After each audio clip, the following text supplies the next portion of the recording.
The mystery deepens. Marguerite Blakeney, once the toast of Paris, now finds herself caught between loyalty to her brother and the haunting suspicion that her own husband might be hiding a truth more dangerous than any she imagined. Meanwhile, Chauvelin, ruthless, cunning, relentless, closes on the elusive Pimpernel. With every clue, every misstep, the net tightens. These 10 chapters unravel a deadly pursuit through secret notes, midnight meetings, and masked intentions. Will love or duty prevail? Or will both be crushed beneath the blade? Chapter 11. Lord Grenville's ball, the historic ball given by the then Secretary of State for Foreign Affairs, Lord Grenville, was the most brilliant function of the year. Though the autumn season had only just begun, everybody who was anybody contrived to be in London in time to be present there, and to shine at this ball to the best of his or her respective ability. His Royal Highness, the Prince of Wales, had promised to be present. He was coming on presently from the opera. Lord Grenville himself had listened to the 2 first acts of Orpheus before preparing to receive his guests. At 10 o'clock, an unusually late hour in those days, the grand rooms of the Foreign Office, exquisitely decorated with exotic palms and flowers, were filled to overflowing. One room had been set apart for dancing, and the dainty strains of the minuet made a soft accompaniment to the gay chatter, the merry laughter of a numerous and brilliant company. In a smaller chamber, facing the top of the fine stairway, the distinguished host stood ready to receive his guests. Distinguished men, beautiful women, notabilities from every European country had already filed past him, had exchanged elaborate bows and curtsies with him, which the extravagant fashion of the time demanded, and then, laughing and talking, had dispersed in the ball, reception, and card rooms beyond. Not far from Lord Grenville's elbow, leaning against one of the console tables, Chauvelin, in his irreproachable black costume, was taking a quiet survey of the brilliant throng. He noted that Sir Percy and Lady Blakeney had not yet arrived, and his keen, pale eyes glanced quickly toward the door every time a newcomer appeared. He stood somewhat isolated. The envoy of the revolutionary government of France was not likely to be very popular in England at a time when the news of the awful September massacres and the reign of terror and anarchy had just begun to filtrate across the Channel. In his official capacity, he had been received courteously by his English colleagues. Mr. Pitt had shaken him by the hand. Lord Grenville had entertained him more than once. But the more intimate circles of London society ignored him altogether. The women openly turned their backs upon him. The men who held no official position refused to shake his hand. But Chauvelin was not the man to trouble himself about these social amenities, which he called mere incidents in his diplomatic career. He was blindly enthusiastic for the revolutionary cause. He despised all social inequalities, and he had a burning love for his own country. These 3 sentiments made him supremely indifferent to the snubs he received in his fog-ridden, loyalist, old-fashioned England. But, above all, Chauvelin had a purpose at heart. He firmly believed that the French aristocrat was the most bitter enemy of France. He would have wished to see every one of them annihilated. He was one of those who, during this awful reign of terror, had been the first to utter the historic and ferocious desire that aristocrats might have but one head between them, so that it might be cut off with a single stroke of the guillotine. And thus he looked upon every French aristocrat who had succeeded in escaping from France as so much prey at which the guillotine had been unwarrantably cheated. There is no doubt that those royalist émigrés, once they had managed to cross the frontier, did their very best to stir up foreign indignation against France. Plots without end were hatched in England, in Belgium, and Holland, to try and induce some great power to send troops into revolutionary Paris, to free King Louis, and to summarily hang the bloodthirsty leaders of that monster republic. Small wonder, therefore, that the romantic and mysterious personality of the Scarlet Pimpernel was a source of bitter hatred to Chauvelin. He and the few young jackanapes under his command, well furnished with money, armed with boundless daring and acute cunning, had succeeded in rescuing hundreds of aristocrats from France. 9/10 of the émigrés, who were feted at the English court, owed their safety to that man and to his league. Chauvelin had sworn to his colleagues in Paris that he would discover the identity of that meddlesome Englishman, entice him over to France, and then Chauvelin drew a deep breath of satisfaction at the very thought of seeing that enigmatic head falling under the knife of the guillotine, as easily as that of any other man. Suddenly there was a great stir on the handsome staircase. All conversation stopped for a moment as the major domo's voice outside announced, His Royal Highness the Prince of Wales and Suite, Sir Percy Blakeney, Lady Blakeney. Lord Grenville went quickly to the door to receive his exalted guest. The Prince of Wales, dressed in a magnificent court suit of salmon-colored velvet richly embroidered with gold, entered with Marguerite Blakeney on his arm, and on his left Sir Percy, in gorgeous shimmering cream satin, cut in extravagant, incroyable style, his fair hair free from powder, priceless lace at his neck and wrists, and the flat chapeau bras under his arm. After the few conventional words of deferential greeting, Lord Grenville said to his royal guest, "Will your Highness permit me to introduce M. Chauvelin, the accredited agent of the French government?" Chauvelin, immediately the prince entered, had stepped forward, expecting this introduction. He bowed very low, whilst the prince returned a salute with a curt nod of the head. "Monsieur," said his Royal Highness coldly, "we will try to forget the government that sent you, and look upon you merely as our guest, a private gentleman from France. As such you are welcome, monsieur." "Monseigneur," rejoined Chauvelin, bowing once again. "Madam," he added, bowing ceremoniously before Marguerite. "Ah, my little Chauvelin," she said with unconcerned gaiety, and extending her tiny hand to him. "Monsieur and I are old friends, your Royal Highness." "Ah, then," said the prince, this time very graciously, "you are doubly welcome, monsieur. There is someone else I would crave permission to present to your Royal Highness," here interposed Lord Grenville. "Ah, who is it?" asked the prince. "Madame la Comtesse de Tournay de Basserive and her family, who have but recently come from France." "By all means. They are among the lucky ones, then." Lord Grenville turned in search of the Comtesse, who sat at the further end of the room. "Lud love me," whispered his Royal Highness to Marguerite, as soon as he caught sight of the rigid figure of the old lady. "Lud love me, she looks very virtuous and very melancholy." "Faith, your Royal Highness," she rejoined with a smile, "virtue is like precious odors, most fragrant when it is crushed." "Virtue, alas," sighed the prince, "is mostly unbecoming to your charming sex, madam." "Madame la Comtesse de Tournay de Basserive," said Lord Grenville, introducing the lady. "This is a pleasure, madam. My royal father, as you know, is ever glad to welcome those of your compatriots whom France has driven from her shores." "Your Royal Highness is ever gracious," replied the Comtesse with becoming dignity. Then, indicating her daughter, who stood timidly by her side, "My daughter Suzanne, monseigneur," she said. "Ah, charming, charming," said the prince. "And now allow me, Comtesse, to introduce to you Lady Blakeney, who honors us with her friendship.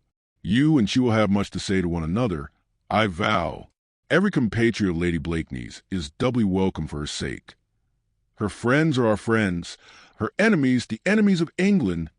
Marguerite's blue eyes had twinkled with merriment at this gracious speech from her exalted friend.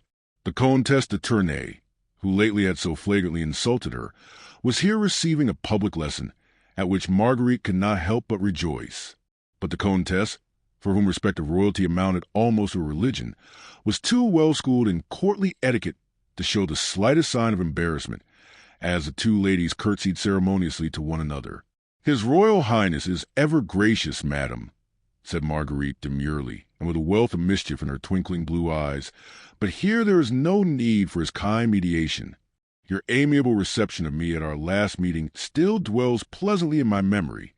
"We poor exiles, madam," rejoined the Comtesse frigidly, "show our gratitude to England by devotion to the wishes of Monseigneur." "Madam," said Marguerite, with another ceremonious curtsy. "Madam," responded the Comtesse with equal dignity. The prince in the meanwhile was saying a few gracious words to the young Vicomte. "I am happy to know you, Monsieur le Vicomte," he said. "I knew your father well when he was ambassador in London."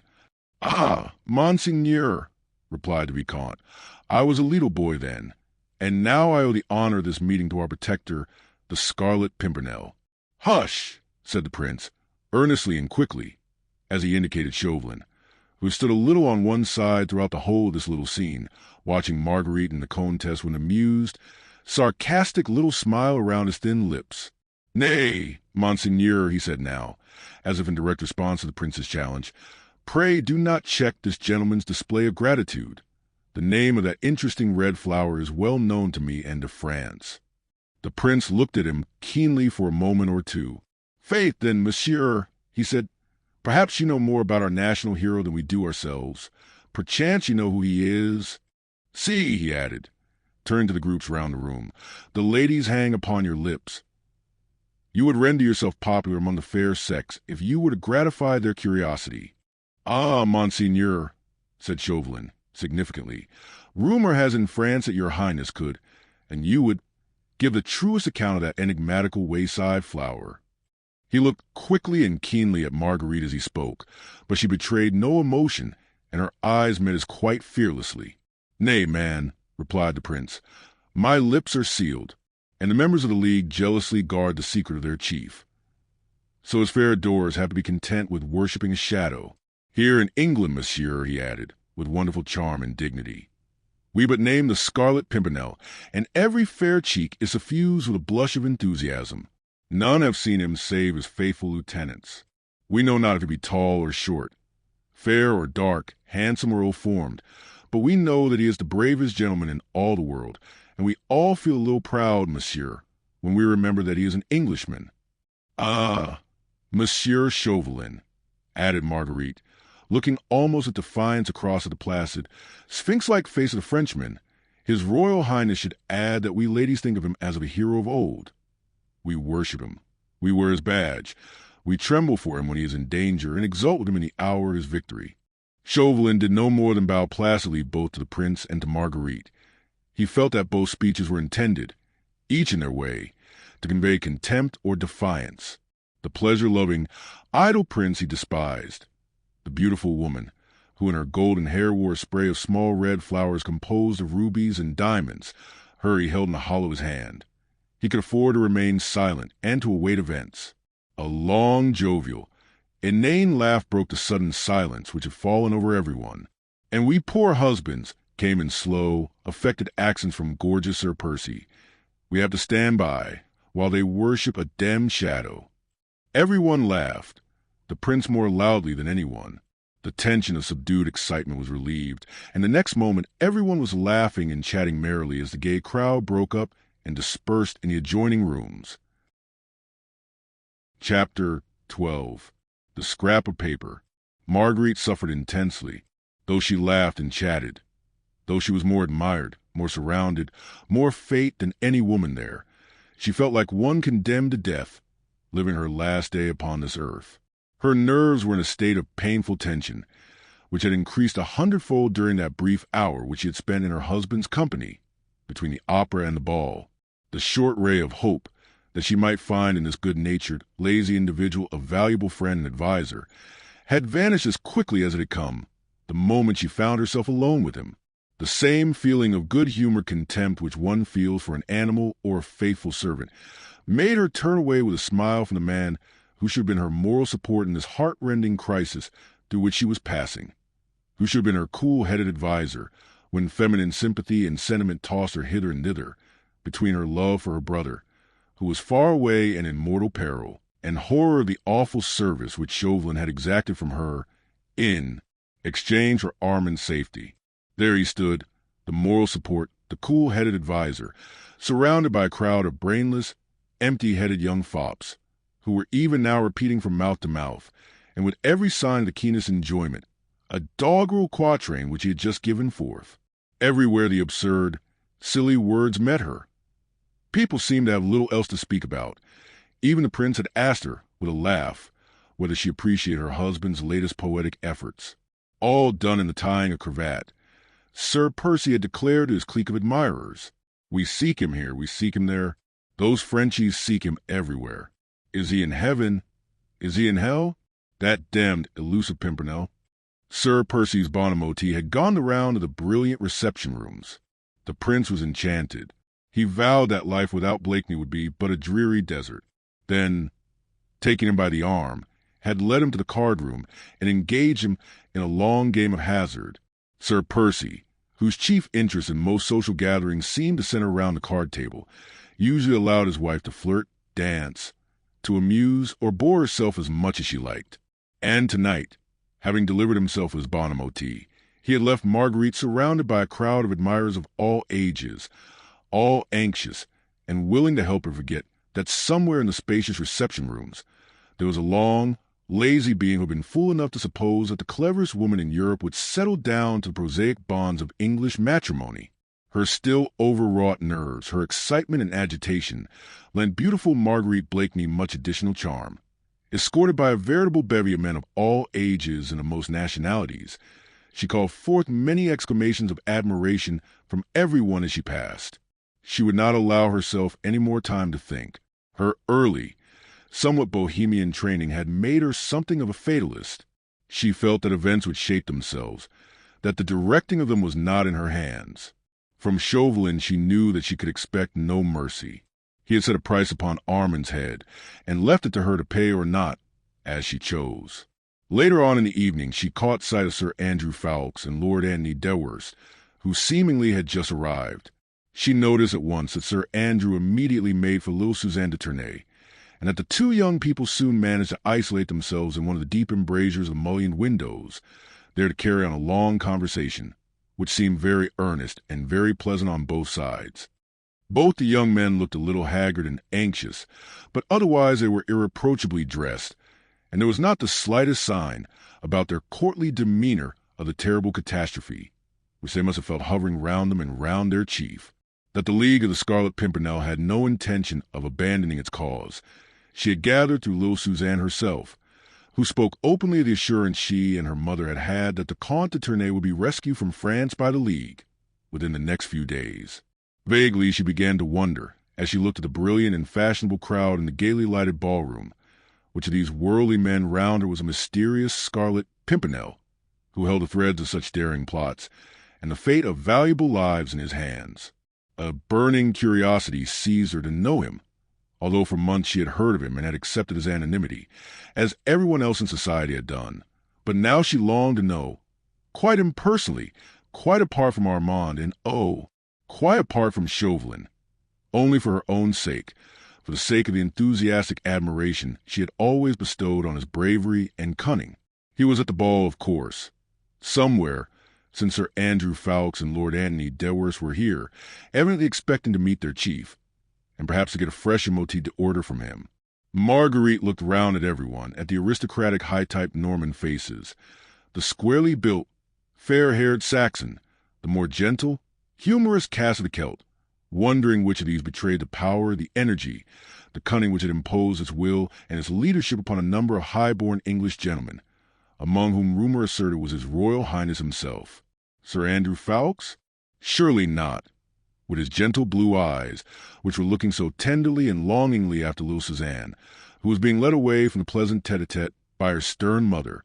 Marguerite watched him across the room, as he finally turned away with a sigh, and seemed to stand aimless and lonely, now that Suzanne's dainty little figure had disappeared in the crowd. She watched him as he strolled towards the doorway, which led to a small boudoir beyond, then paused and leaned against the framework of it, looking still anxiously all round him. Marguerite contrived for a moment to evade her present attentive cavalier, and she skirted the fashionable crowd, drawing nearer to the doorway, against which Sir Andrew was leaning. Why she wished to get closer to him, she could not have said. Perhaps she was impelled by an all-powerful fatality, which so often seems to rule the destinies of men. Suddenly she stopped. Her very heart seemed to stand still. Her eyes, large and excited, flashed for a moment towards that doorway, then as quickly were turned away again. Sir Andrew Ffoulkes was still in the same listless position by the door, but Marguerite had distinctly seen that Lord Hastings, a young buck, a friend of her husband's and one of the prince's set, had, as he quickly brushed past him, slipped something into his hand. For one moment longer, it was a merest flash. Marguerite paused. The next she had, with admirably played unconcern, resumed her walk across the room, but this time more quickly toward that doorway when Sir Andrew had now disappeared.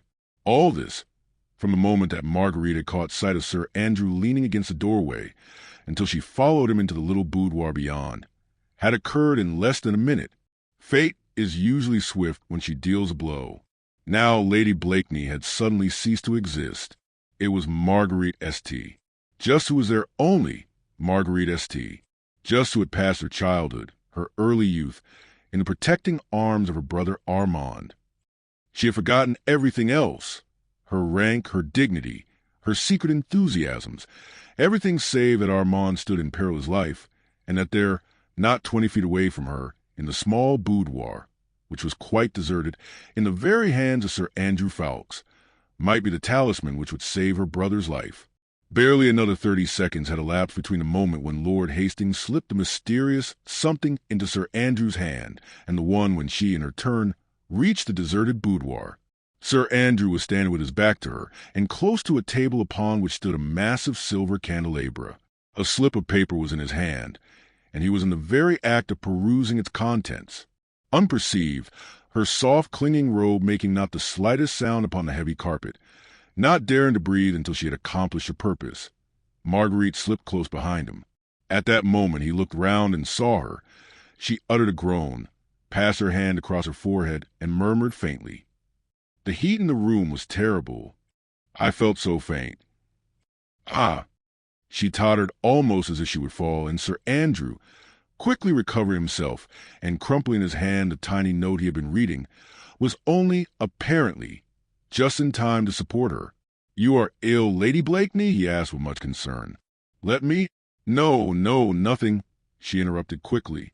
"A chair, quick." She sank into a chair close to the table, and throwing back her head, closed her eyes. "There," she murmured, still faintly. "The giddiness is passing off. Do not heed me, Sir Andrew. I assure you I already feel better."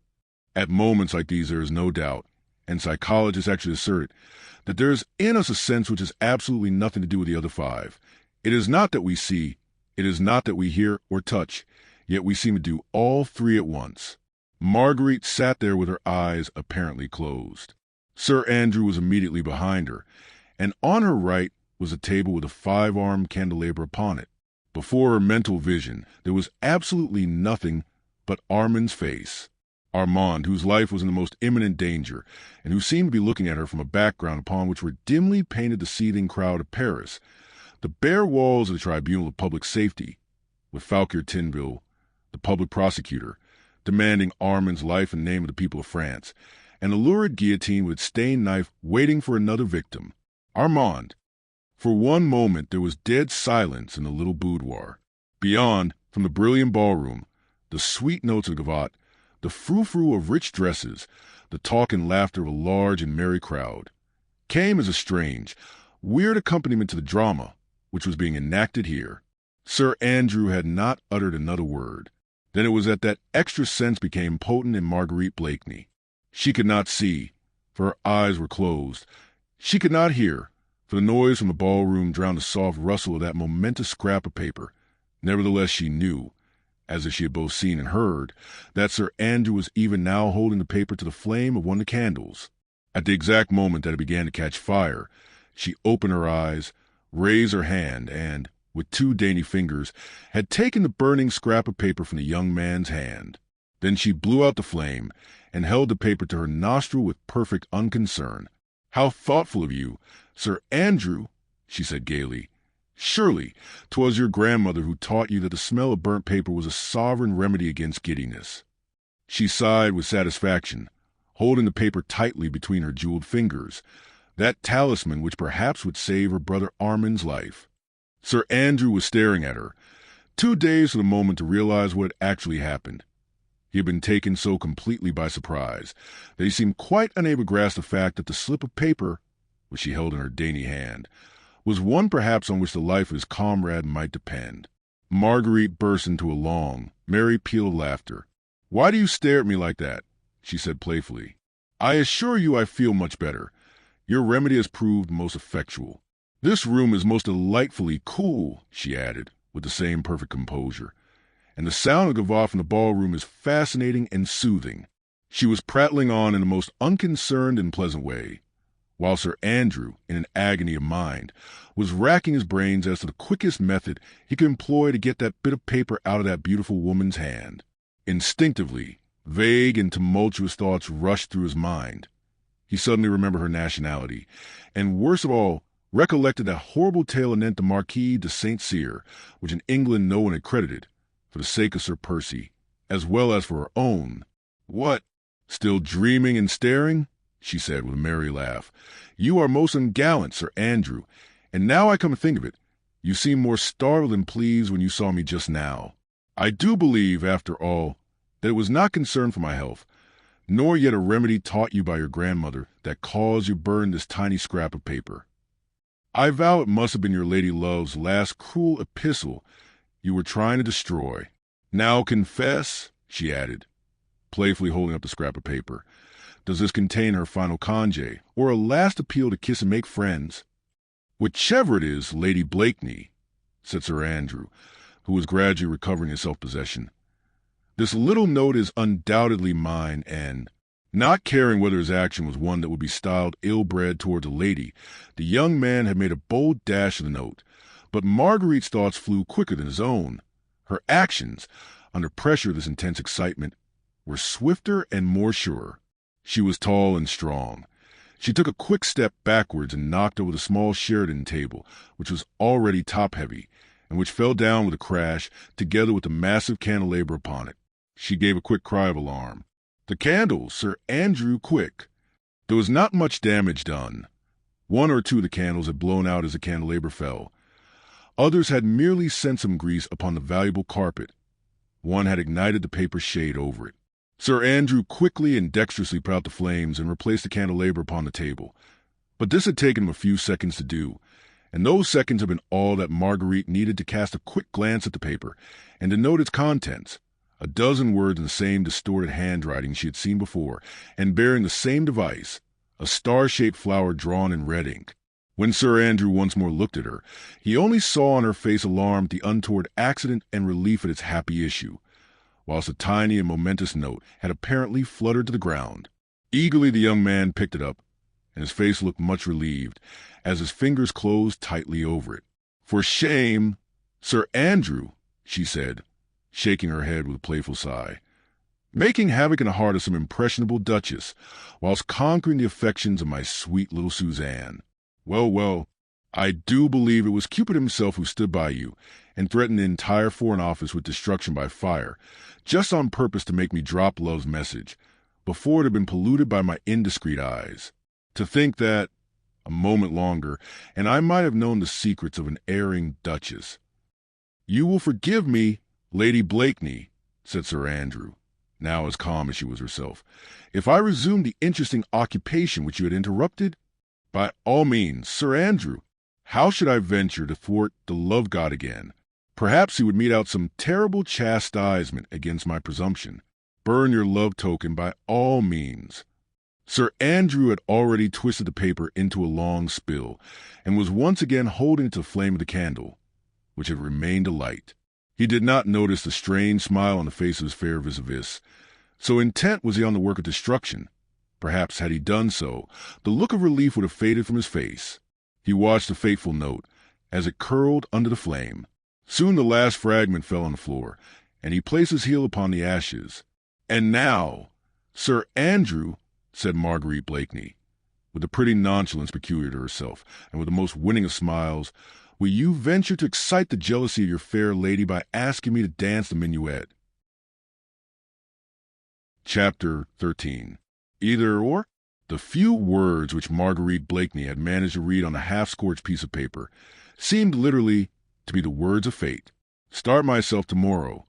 This she had read quite distinctly.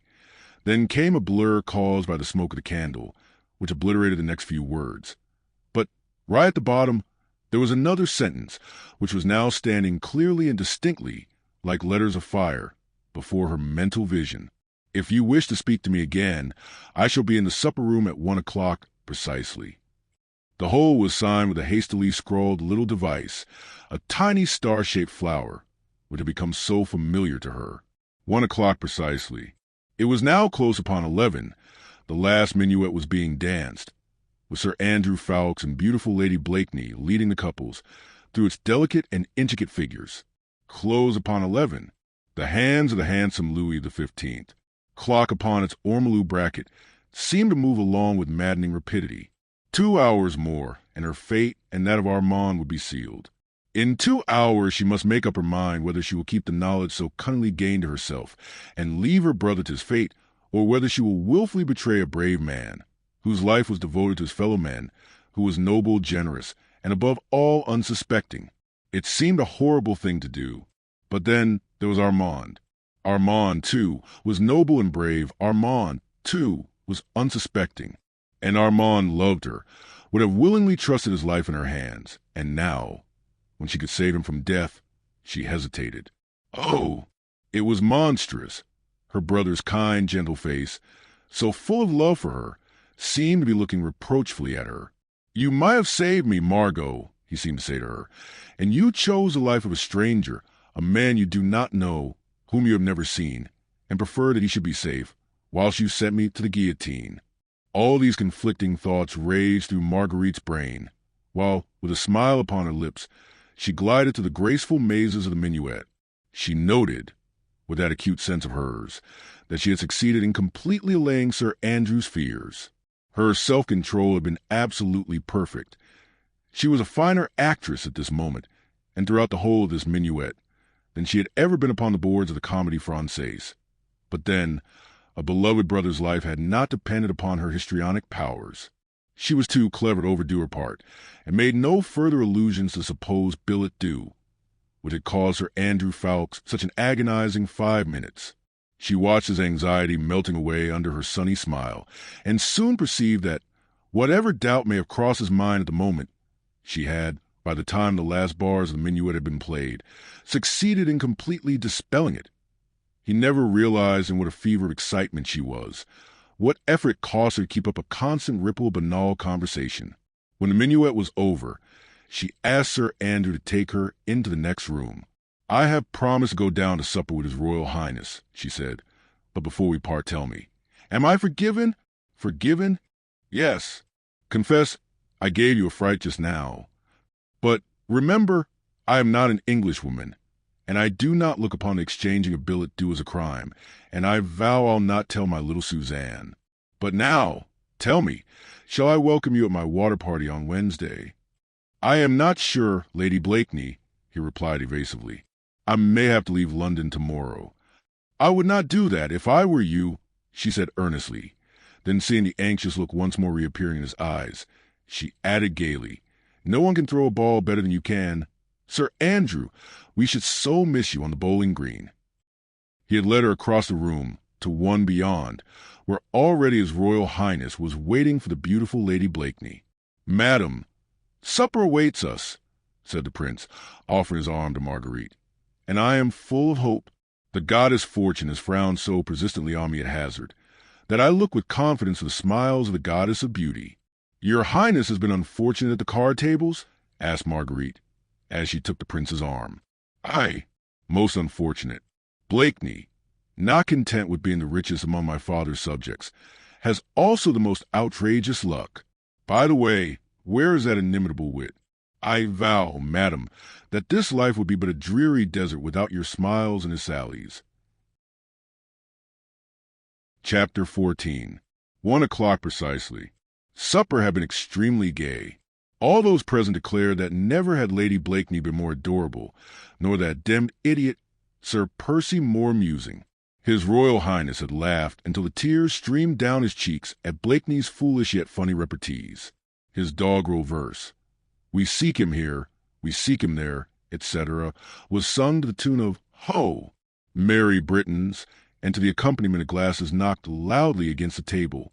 Lord Grenville, moreover, had a most perfect cook. Some wags asserted that he was a scion of the old French noblesse, who, having lost his fortune, had come to seek it in the cuisine of the Foreign Office. Marguerite Blakeney was in her most brilliant mood, and surely not a soul in that crowded supper-room had even an inkling of the terrible struggle which was raging within her heart. The clock was ticking so mercilessly on.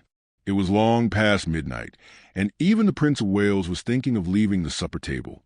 Within the next half hour the destinies of two brave men would be pitted against one another, the dearly beloved brother and he, the unknown hero.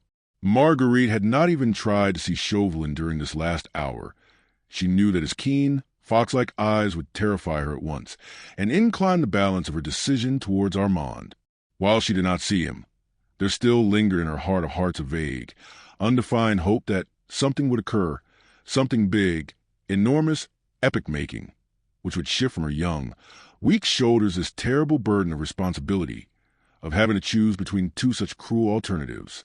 But the minutes ticked on with that dull monotony which they invariably seem to assume when our very nerves ache with their incessant ticking.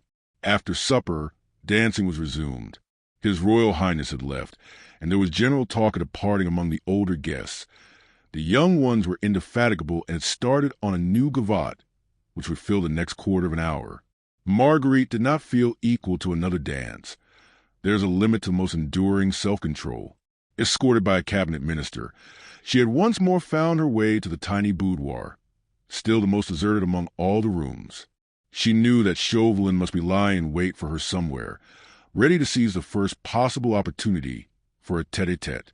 His eyes had met hers for a moment after the four-supper minuet, and she knew that the keen diplomatist, with those searching pale eyes of his, had divined that her work was accomplished. Fate had willed it so. Marguerite, torn by the most terrible conflict heart woman can ever know, had resigned herself to its decrees.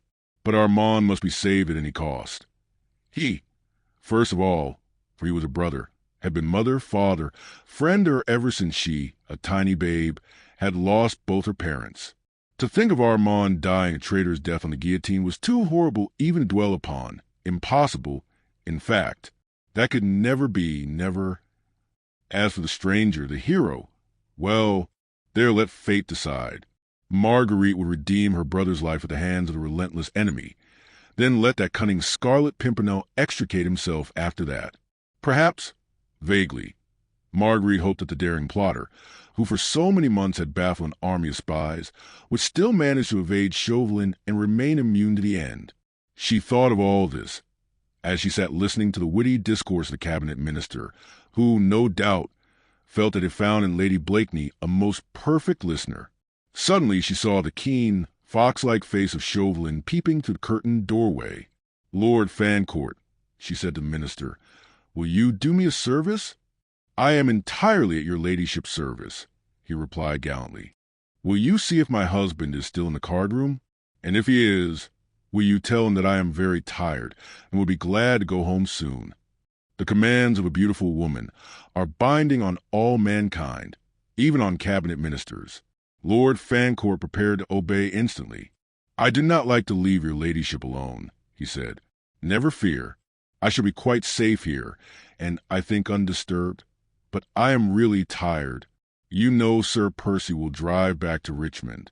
It is a long way, and we do not hurry, get home before daybreak." Lord Fancourt had perforce to go. The moment he had disappeared, Chauvelin slipped into the room, and the next instant stood calm and impassive by her side. "You have news for me?" he said. An icy mantle seemed to suddenly settle round Marguerite's shoulders. Though her cheeks glowed with fire, she felt chilled and numbed. "Oh, Armand, will you ever know the terrible sacrifice of pride, of dignity, of womanliness a devoted sister is making for your sake?" "Nothing of importance," she said, staring mechanically before her, "but might prove a clue. I contrived, no matter how, to detect Sir Andrew Ffoulkes in the very act of burning a paper at one of these candles, in this very room. That paper I succeeded in holding between my fingers for the space of 2 minutes, and to cast my eye on it for that of 10 seconds. "Time enough to learn its contents?" asked Chauvelin, quietly. She nodded. Then she continued in the same even mechanical tone of voice. In the corner of the paper there was a usual rough device of a small star-shaped flower. Above it I read 2 lines. Everything else was scorched and blackened by the flame. And what were these 2 lines? Her throat seemed suddenly to have contracted. For an instant she felt that she could not speak the words, which might send a brave man to his death. "It is lucky that the whole paper was not burned," added Chauvelin, with dry sarcasm, "for it might have fared ill with Armand's tea. Just, what were the 2 lines, Satan?" "One was, 'I start myself tomorrow,'" she said quietly. The other, "If you wish to speak to me, I shall be in the supper-room at 1 o'clock precisely." Chauvelin looked up at the clock just above the mantelpiece. "Then I have plenty of time," he said placidly. "What are you going to do?" she asked. She was pale as a statue. Her hands were icy cold. Her head and heart throbbed with the awful strain upon her nerves. Oh, this was cruel, cruel. What had she done to have deserved all this? Her choice was made. Had she done a vile action or one that was sublime? The recording angel, who writes in the book of gold, alone could give an answer. What are you going to do? She repeated mechanically. Oh, nothing for the present. After that it will depend. On what? On whom I shall see in the supper room at 1 o'clock precisely. You will see the Scarlet Pimpernel, of course, but you do not know him. No, but I shall presently. Sir Andrew will have warned him. I think not. When you parted from him after the minuet, he stood and watched you for a moment or two, with a look which gave me to understand that something had happened between you. It was only natural, was it not, that I should make a shrewd guess as to the nature of that something. I thereupon engaged a young gallant in a long and animated conversation. We discussed a Gluck's singular success in London, until a lady claimed his arm for supper. Since then, I did not lose sight of him through supper. When we all came upstairs again, Lady Portarles buttonholed him and started on the subject of pretty Suzanne de Tournay. I knew he would not move until Lady Portarles had exhausted the subject, which will not be for another quarter of an hour at least, and it is 5 minutes to 1 now. He was preparing to go, and went up to the doorway, where, drawing aside the curtain, he stood for a moment pointing out to Marguerite the distant figure of Sir Andrew Ffoulkes in close conversation with Lady Portarles. I think, he said with a triumphant smile, that I may safely expect to find the person I seek in the dining room. Fair lady, there may be more than one. Whoever is there, as the clock strikes 1, will be shadowed by one of my men. Of these, 1 or perhaps 2, or even 3, will leave for France tomorrow. One of these will be the Scarlet Pimpernel. Yes, and I also, fair lady, will leave for France tomorrow.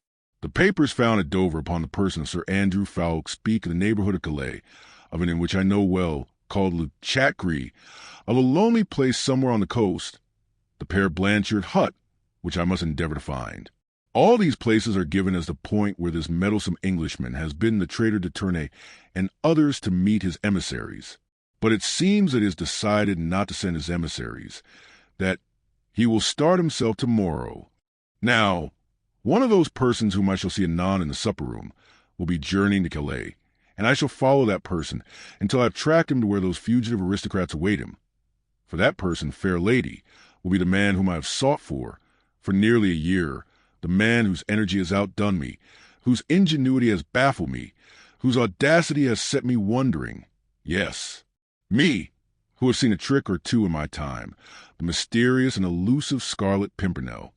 And Armand, she pleaded, have I ever broken my word? I promise you that the day the Scarlet Pimpernel and I start for France, I will send you that imprudent letter of his by special courier. More than that, I will pledge you the word of France, that the day I lay hands on that meddlesome Englishman, Saint Just will be here in England, safe in the arms of his charming sister. And with a deep and elaborate bow and another look at the clock, Chauvelin glided out of the room. It seemed to Marguerite that through all the noise, all the din of music, dancing, and laughter, she could hear his cat-like tread gliding through the vast reception rooms, that she could hear him go down the massive staircase, reach the dining room, and open the door. Fate had decided, had made her speak, had made her do a vile and abominable thing for the sake of the brother she loved. She lay back in her chair, passive and still, seeing the figure of her relentless enemy ever present before her aching eyes. When Chauvelin reached the supper room, it was quite deserted. It had that woe-begone, forsaken, tawdry appearance which reminds one so much of a ball dress. The morning after, half-empty glasses littered the table, unfolded napkins lay about the chairs, turned towards one another in groups of 2s and 3s, seemed like the seats of ghosts in close conversation with one another. There were sets of 2 chairs, very close to one another, in the far corners of the room, which spoke of recent whispered flirtations over cold game pie and champagne. There were sets of 3 and 4 chairs that recalled pleasant, animated discussions over the latest scandals. There were chairs straight up a row that still looked starchy, critical, acid, like antiquated dowagers. There were a few isolated, single chairs, Close to the table, that spoke of gourmand's intent on the most, recherche dishes and others overturned on the floor, that spoke volumes on the subject of my Lord Grenville's cellars. It was a ghost-like replica, in fact, of that fashionable gathering upstairs, a ghost that haunts every house where balls and good suppers are given, a picture drawn with white chalk on gray cardboard, dull and colorless, now that the bright silk dresses and gorgeously embroidered coats were no longer there to fill in the foreground, and now that the candles flickered sleepily in their sockets. Chauvelin smiled benignly, and rubbing his long, thin hands together, he looked round the deserted supper-room, whence even the last flunky had retired in order to join his friends in the hall below. All was silence in the dimly lighted room, whilst the sound of the gavotte, the hum of distant talk and laughter, and the rumble of an occasional coach outside only seemed to reach this palace of the sleeping beauty as the murmur of some flitting spooks far away. It all looked so peaceful, so luxurious, and so still that the keenest observer, a veritable prophet, could never have guessed that, at this present moment, that deserted supper-room was nothing but a trap laid for the capture of the most cunning and audacious plotter those stirring times had ever seen. Chauvelin pondered and tried to peer into the immediate future. What would this man be like, whom he and the leaders of a whole revolution had sworn to bring to his death? Everything about him was weird and mysterious. His personality, which he had so cunningly concealed, the power he wielded over 19 English gentlemen who seemed to obey his every command blindly and enthusiastically, the passionate love and submission he had roused in his little trained band, and above all, his marvelous audacity, the boundless impudence which had caused him to bear his most implacable enemies within the very walls of Paris. No wonder that in France the sobriquet of the mysterious Englishman roused in the people a superstitious shudder. Chauvelin himself, as he gazed round the deserted room, where presently the weird hero would appear, felt a strange feeling of awe creeping all down his spine. But his plans were well laid. He felt sure that the Scarlet Pimpernel had not been warned, and felt equally sure that Marguerite Blakeney had not played him false. If she had, a cruel look that would have made her shudder gleamed in Chauvelin's keen, pale eyes. If she had played him a trick, Armand St. just would suffer the extreme penalty. But no, of course she had not played him false. Fortunately, the supper-room was deserted. This would make Chauvelin's task all the easier, when presently that unsuspecting enigma would enter it alone. No one was here now save Chauvelin himself. Stay! As he surveyed with satisfied smile the solitude of the room, the cunning agent of the French government became aware of the peaceful, monotonous breathing of some of my Lord Grenville's guests, who, no doubt, had supped both wisely and well, and was enjoying a quiet sleep away from the din of the dancing above. Chauvelin looked round once more, and there in the corner of the sofa, in the dark angle of the room, his mouth open, his eyes shut, the sweet sounds of peaceful slumbers proceeding from his nostrils, reclined the gorgeously apparelled, long-limbed husband of the cleverest woman in Europe. Chauvelin looked at him as he lay there, placid, unconscious, at peace with all the world and himself, after the best of suppers, and a smile that was almost one of pity softened for a moment the hard lines of the Frenchman's face and the sarcastic twinkle of his pale eyes. Evidently the slumberer, deep in dreamless sleep, would not interfere with Chauvelin's trap for catching that cunning Scarlet Pimpernel. Again he rubbed his hands together, and, following the example of Sir Percy Blakeney, he too stretched himself out in the corner of another sofa, shut his eyes, opened his mouth, gave 4 sounds of peaceful breathing, and waited. Chapter 15. Doubt.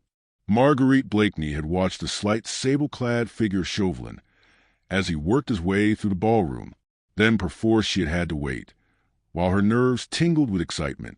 Listlessly she sat in the small, still deserted boudoir, looking out to the curtained doorway on the dancing couples beyond, looking at them, yet seeing nothing, hearing the music, yet conscious of naught save a feeling of expectancy, of anxious, weary waiting.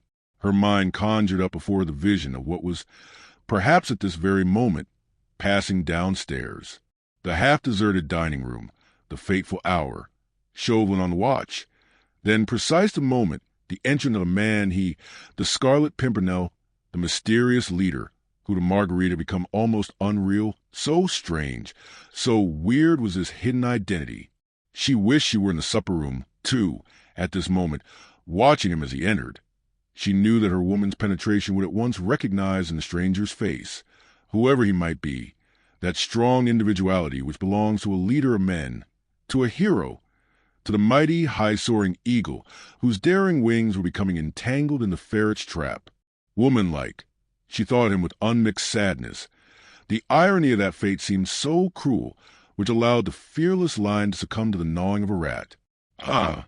Had Armand's life not been at stake. "Faith, your ladyship must have thought me very remiss," said a voice suddenly, close to her elbow. "I had a deal of difficulty in delivering your message, for I could not find Blakeney anywhere at first." Marguerite had forgotten all about her husband and her message to him. His very name, as spoken by Lord Fancourt, sounded strange and unfamiliar to her. So completely had she in the last 5 minutes lived her old life in the Rue de Richelieu again, with Armand always near her to love and protect her, to guard her from the many subtle intrigues which were forever raging in Paris in those days. "I did find him at last," continued Lord Fancourt, "and gave him your message. He said that he would give orders at once for the horses to be put to." "Ah," she said, still very absently. "You found my husband and gave him my message?" "Yes. He was in the dining room fast asleep. I could not manage to wake him up at first." "Thank you very much," she said mechanically, trying to collect her thoughts. "Will your ladyship honor me with the contredanse until your coach is ready?" asked Lord Fancourt. "No, I thank you, my lord, and you'll forgive me, I really am too tired, and the heat in the ballroom has become oppressive. The conservatory is deliciously cool. Let me take you there, and then get you something. You seem ailing, Lady Blakeney."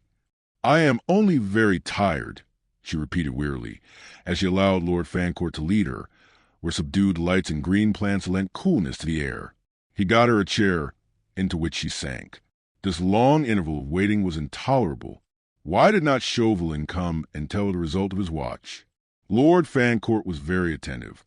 She scarcely heard what he said, and suddenly startled him by asking abruptly, "Lord Fancourt, did you perceive who was in the dining room just now beside Sir Percy Blakeney?" "Only the agent of the French government, M. Chauvelin, equally fast asleep in another corner," he said. "Why does your ladyship ask?" "I know not." Did you notice the time when you were there?" "It must have been about 5 or 10 minutes past 1. I wonder what your ladyship is thinking about," he added, for evidently the fair lady's thoughts were very far away, and she had not been listening to his intellectual conversation. But indeed her thoughts were not very far away. Only one story below, in the same house, in the dining room where sat Chauvelin still on the watch. Had he failed? For one instant that possibility rose before her as a hope, the hope that the Scarlet Pimpernel had been warned by Sir Andrew, and that Chauvelin's trap had failed to catch his bird. But that hope soon gave way to fear. Had he failed? But then Armand. Lord Fancourt had given up talking since he found that he had no listener. He wanted an opportunity for slipping away, for sitting opposite to a lady, however fair, who is evidently not heeding the most vigorous efforts made for her entertainment, is not exhilarating, even to a cabinet minister. "Shall I find out if your ladyship's coach is ready?" he said at last, tentatively. "Oh, thank you, if you will be so kind. I fear I am but sorry company, but I am really tired, and perhaps would be best alone." She had been longing to be rid of him, for she hoped that, like the fox he so resembled, Chauvelin would be prowling round, thinking to find her alone. But Lord Fancourt went, and still Chauvelin did not come. Oh! What had happened? She felt Armand's fate trembling in the balance. She feared, now with a deadly fear, that Chauvelin had failed, and that the mysterious Scarlet Pimpernel had proved elusive once more. Then she knew that she need hope for no pity, no mercy from him. He had pronounced his either, or, and nothing less would content him. He was very spiteful, and would affect the belief that she had willfully misled him, and having failed to trap the eagle once again, his revengeful mind would be content with the humble prey, Armand. Yet she had done her best, had strained every nerve for Armand's sake. She could not bear to think that all had failed. She could not sit still. She wanted to go and hear the worst at once. She wondered even that Chauvelin had not come yet, to vent his wrath and satire upon her. Lord Grenville himself came presently to tell her that her coach was ready, and that Sir Percy was already waiting for her, ribbons in hand. Marguerite said farewell to her distinguished host. Many of her friends stopped her as she crossed the rooms to talk to her and exchange pleasant au revoirs. The minister only took final leave of beautiful Lady Blakeney on the top of the stairs. Below, on the landing, a veritable army of gallant gentlemen were waiting to bid goodbye to the queen of beauty and fashion, whilst outside, under the massive portico, Sir Percy's magnificent bays were impatiently pawing the ground. At the top of the stairs, just after she had taken final leave of her host, she suddenly saw Chauvelin. He was coming up the stairs slowly and rubbing his thin hands very softly together. There was a curious look on his mobile face, partly amused and wholly puzzled, and as his keen eyes met Marguerite's, they became strangely sarcastic. Chauvelin, she said, as he stopped on the top of the stairs, bowing elaborately before her. My coach is outside. May I claim your arm? As gallant as ever, he offered her his arm and led her downstairs. The crowd was very great. Some of the minister's guests were departing. Others were leaning against the banisters, watching the throng as it filed up and down the wide staircase. Chauvelin, she said at last desperately, I must know what has happened. What has happened, dear lady? He said with affected surprise. Where? When? You are torturing me, Chauvelin. I have helped you tonight. Surely I have the right to know what happened in the dining room at 1 o'clock, just now. She spoke in a whisper, trusting that in the general hubbub of the crowd her words will remain unheeded by all, save the man at her side. Quiet and peace reigned supreme. Fair lady, at that hour I was asleep in a corner of one sofa, and Sir Percy Blakeney in another. Nobody came into the room at all? Nobody. Then we have failed, you and I? Yes, we have failed, perhaps. But Armand, she pleaded. Armand St. Just chances hang on a thread. Pray heaven, dear lady, that that thread may not snap. Chauvelin, I work for you, sincerely, earnestly, remember. I remember my promise, he said quietly. The day that the Scarlet Pimpernel and I meet on French soil, Saint Just will be in the arms of his charming sister. Which means that a brave man's blood will be on my hands, she said with a shudder. His blood or that of your brother.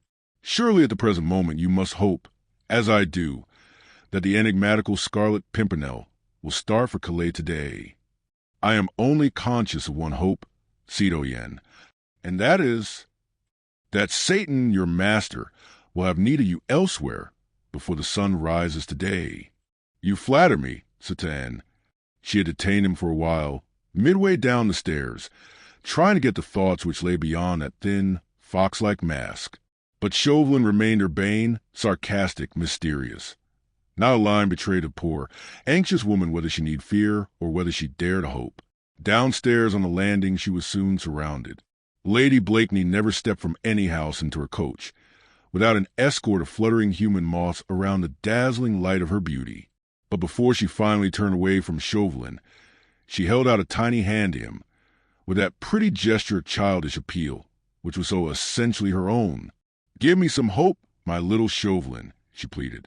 With perfect gallantry he bowed over that tiny hand, which looked so dainty, and white through the delicately transparent black lace mitten, and kissing the tips of the rosy fingers.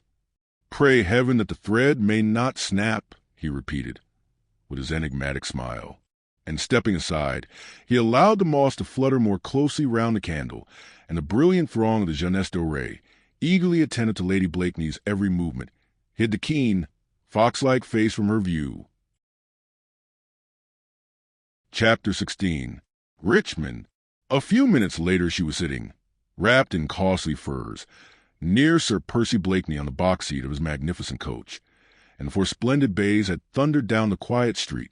The night was warm in spite of the gentle breeze which fanned Marguerite's burning cheeks. Soon London houses were left behind, and rattling over old Hammersmith Bridge, Sir Percy was driving his bays rapidly towards Richmond. The river wound in and out in its pretty delicate curves, looking like a silver serpent beneath the glittering rays of the moon. Long shadows from overhanging trees spread occasional deep palls right across the road. The bays were rushing along at breakneck speed, held but slightly back by Sir Percy's strong, unerring hands. These nightly drives after balls and suppers in London were a source of perpetual delight to Marguerite, and she appreciated her husband's eccentricity keenly, which caused him to adopt this mode of taking her home every night, to their beautiful home by the river, instead of living in a stuffy London house.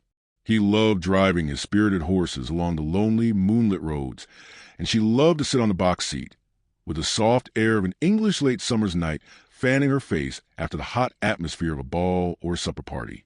The drive was not a long one, less than an hour, sometimes when the bays were very fresh, and Sir Percy gave them full rein. Tonight he seemed to have a very devil in his fingers, and the coach seemed to fly along the road, beside the river, as usual. He did not speak to her, but stared straight in front of him, the ribbon seeming to lie quite loosely in his slender white hands. Marguerite looked at him tentatively once or twice. She could see his handsome profile and one lazy eye with its straight fine brow and drooping heavy lid. The face in the moonlight looked singularly earnest, and recalled to Marguerite's aching heart those happy days of courtship, before he had become the lazy nincompoop, the effete fop, whose life seemed spent in card and supper rooms. But now, in the moonlight, she could not catch the expression of the lazy blue eyes. She could only see the outline of the firm chin, the corner of the strong mouth, the well-cut massive shape of the forehead. Truly, nature had meant well by Sir Percy. His faults must all be laid at the door of that poor, half-crazy mother, and of the distracted, heartbroken father, neither of whom had cared for the young life which was sprouting up between them, and which, perhaps, their very carelessness was already beginning to wreck. Marguerite suddenly felt intense sympathy for her husband. The moral crisis she'd just gone through made her feel indulgent towards the faults, the delinquencies of others. How thoroughly a human being can be buffeted and overmassed by fate had been borne in upon her with appalling force. Had anyone told her a week ago that she would stoop to spy upon her friends, that she would betray a brave and unsuspecting man into the hands of a relentless enemy, she would have laughed the idea to scorn. Yet she had done these things. Anon, perhaps the death of that brave man would be at her door, just as 2 years ago the Marquis de St. Cyr had perished through a thoughtless word of hers. But in that case she was morally innocent. She had meant no serious harm. Fate merely had stepped in. But this time she had done a thing that obviously was base, had done it deliberately, for a motive which, perhaps, high moralists would not even appreciate. And as she felt her husband's strong arm beside her, she also felt how much more he would dislike and despise her if he knew of this night's work. Thus human beings judge one another, superficially, casually, throwing contempt on one another with but little reason and no charity. She despised her husband for his inanities and vulgar, unintellectual occupations, and he, she felt, would despise her still worse, because she had not been strong enough to do right for right's sake, and to sacrifice her brother to the dictates of her conscience. Buried in her thoughts, Marguerite had found this hour in the breezy summer night all too brief, and it was a feeling of keen disappointment that she suddenly realized that the bays had turned into the massive gates of her beautiful English home. Sir Percy Blakeney's house on the river has become a historic one. Palatial in its dimensions, it stands in the midst of exquisitely laid-out gardens, with a picturesque terrace and frontage to the river. Built in Tudor days, the old red brick of the walls looks eminently picturesque in the midst of a bower of green, the beautiful lawn, with its old sundial, adding the true note of harmony to its foreground. Great secular trees lend cool shadows to the grounds, and now, on this warm early autumn night, the leaves slightly turned to russets and gold, the old garden looks singularly poetic and peaceful in the moonlight. With unerring precision, Sir Percy had brought the 4 bays to a standstill immediately in front of the fine Elizabethan entrance hall. In spite of the lateness of the hour, an army of grooms seemed to have emerged from the very ground, as the coach had thundered up, and were standing respectfully round. Sir Percy jumped down quickly, then helped Marguerite to alight. She lingered outside for a moment, whilst he gave a few orders to one of his men. She skirted the house, and stepped onto the lawn, looking out dreamily into the silvery landscape. Nature seemed exquisitely at peace, in comparison with the tumultuous emotions she had gone through. She could faintly hear the ripple of the river and the occasional soft and ghost-like fall of a dead leaf from a tree. All else was quiet round her. She had heard the horses prancing as they were being led away to their distant stables, the hurrying of servants' feet as they had all gone within to rest. The house also was quite still. In two separate suites of apartments, just above the magnificent reception rooms, lights were still burning. They were her rooms and his, well divided from each other by the whole width of the house, as far apart as their own lives had become. Involuntarily she sighed. At that moment she could really not have told why. She was suffering from unconquerable heartache. Deeply and achingly she was sorry for herself. Never had she felt so pitiably lonely, so bitterly in want of comfort and of sympathy. With another sigh she turned away from the river toward the house, vaguely wondering if, after such a night, she could ever find rest and sleep. Suddenly, before she reached the terrace, she heard a firm step upon the crisp gravel, and the next moment her husband's figure emerged out of the shadow. He, too, had skirted the house and was wandering along the lawn towards the river. He still wore his heavy driving coat with the numerous lapels and collars he himself had set in fashion, but he had thrown it well back, burying his hands, as was his wont, in the deep pockets of satin breeches. The gorgeous white costume he had worn at Lord Grenville's ball, with a jabot of priceless lace, looked strangely ghostly against the dark background of the house. He apparently did not notice her, for, after a few moments' pause, he presently turned back toward the house and walked straight up to the terrace. "Sir Percy!" He already had one foot on the lowest of the terrace steps, but at her voice he started and paused, then looked searchingly into the shadows when she had called to him. She came forward quickly into the moonlight, and as soon as he saw her, he said, with that air of consummate gallantry he always wore when speaking to her, "At your service, madam." But his foot was still on the step, and in his whole attitude there was a remote suggestion, distinctly visible to her, that he wished to go, and had no desire for a midnight interview. "The air is deliciously cool," she said, "the moonlight peaceful and poetic, and the garden inviting. Will you not stay in it a while? The hour is not yet late, or is my company so distasteful to you that you are in a hurry to rid yourself of it?" "Nay, madam," he rejoined placidly, "but 'tis on the other foot the shoe happens to be, and I'll warrant you'll find the midnight air more poetic without my company. No doubt the sooner I remove the obstruction, the better your ladyship will like it." He turned once more to go. "I protest you mistake me, Sir Percy," she said hurriedly, and drawing a little closer to him. "The estrangement which, alas, has arisen between us was none of my making, remember." "Begad, you must pardon me there, madam," he protested coldly. "My memory was always the shortest." He looked her straight in the eyes, with that lazy nonchalance which had become second nature to him. She returned his gaze for a moment. Then her eyes softened as she came up quite close to him, to the foot of the terrace steps. "Of the shortest, Sir Percy? Faith, how it must have altered! Was it 3 years ago, or for that you saw me for 1 hour in Paris, on your way to the East? When you came back 2 years later you had not forgotten me." She looked divinely pretty as she stood there in the moonlight, with the fur cloak sliding off her beautiful shoulders, the gold embroidery on her dress shimmering around her, her childlike blue eyes turned up fully at him. He stood for a moment, rigid and still, but for the clenching of his hand against the stone balustrade of the terrace.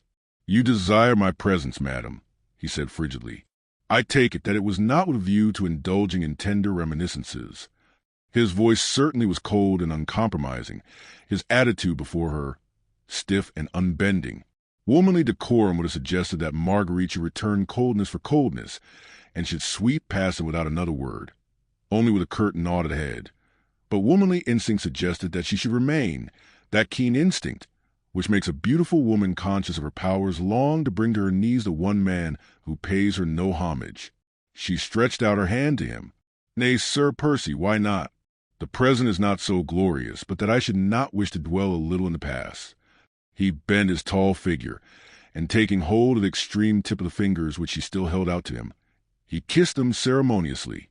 "I faith, madam," he said, "then you will pardon me, if my dull wits cannot accompany you there."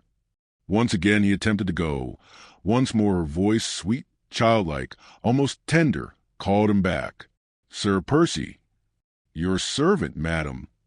"Is it possible that love can die?" she said with sudden, unreasoning vehemence. Methought that the passion which you once felt for me would outlast the span of human life.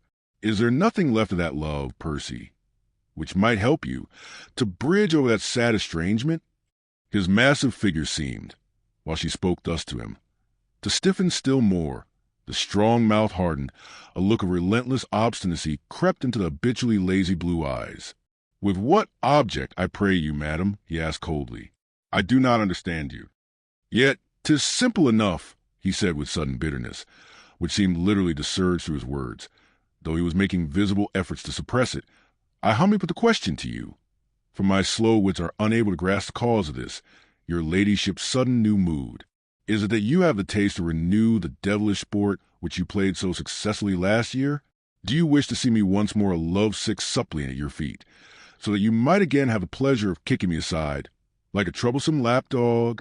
She had succeeded in rousing him for the moment, and again she looked straight at him, for it was thus she remembered him a year ago. "Percy, I entreat you," she whispered, "can we not bear the past?"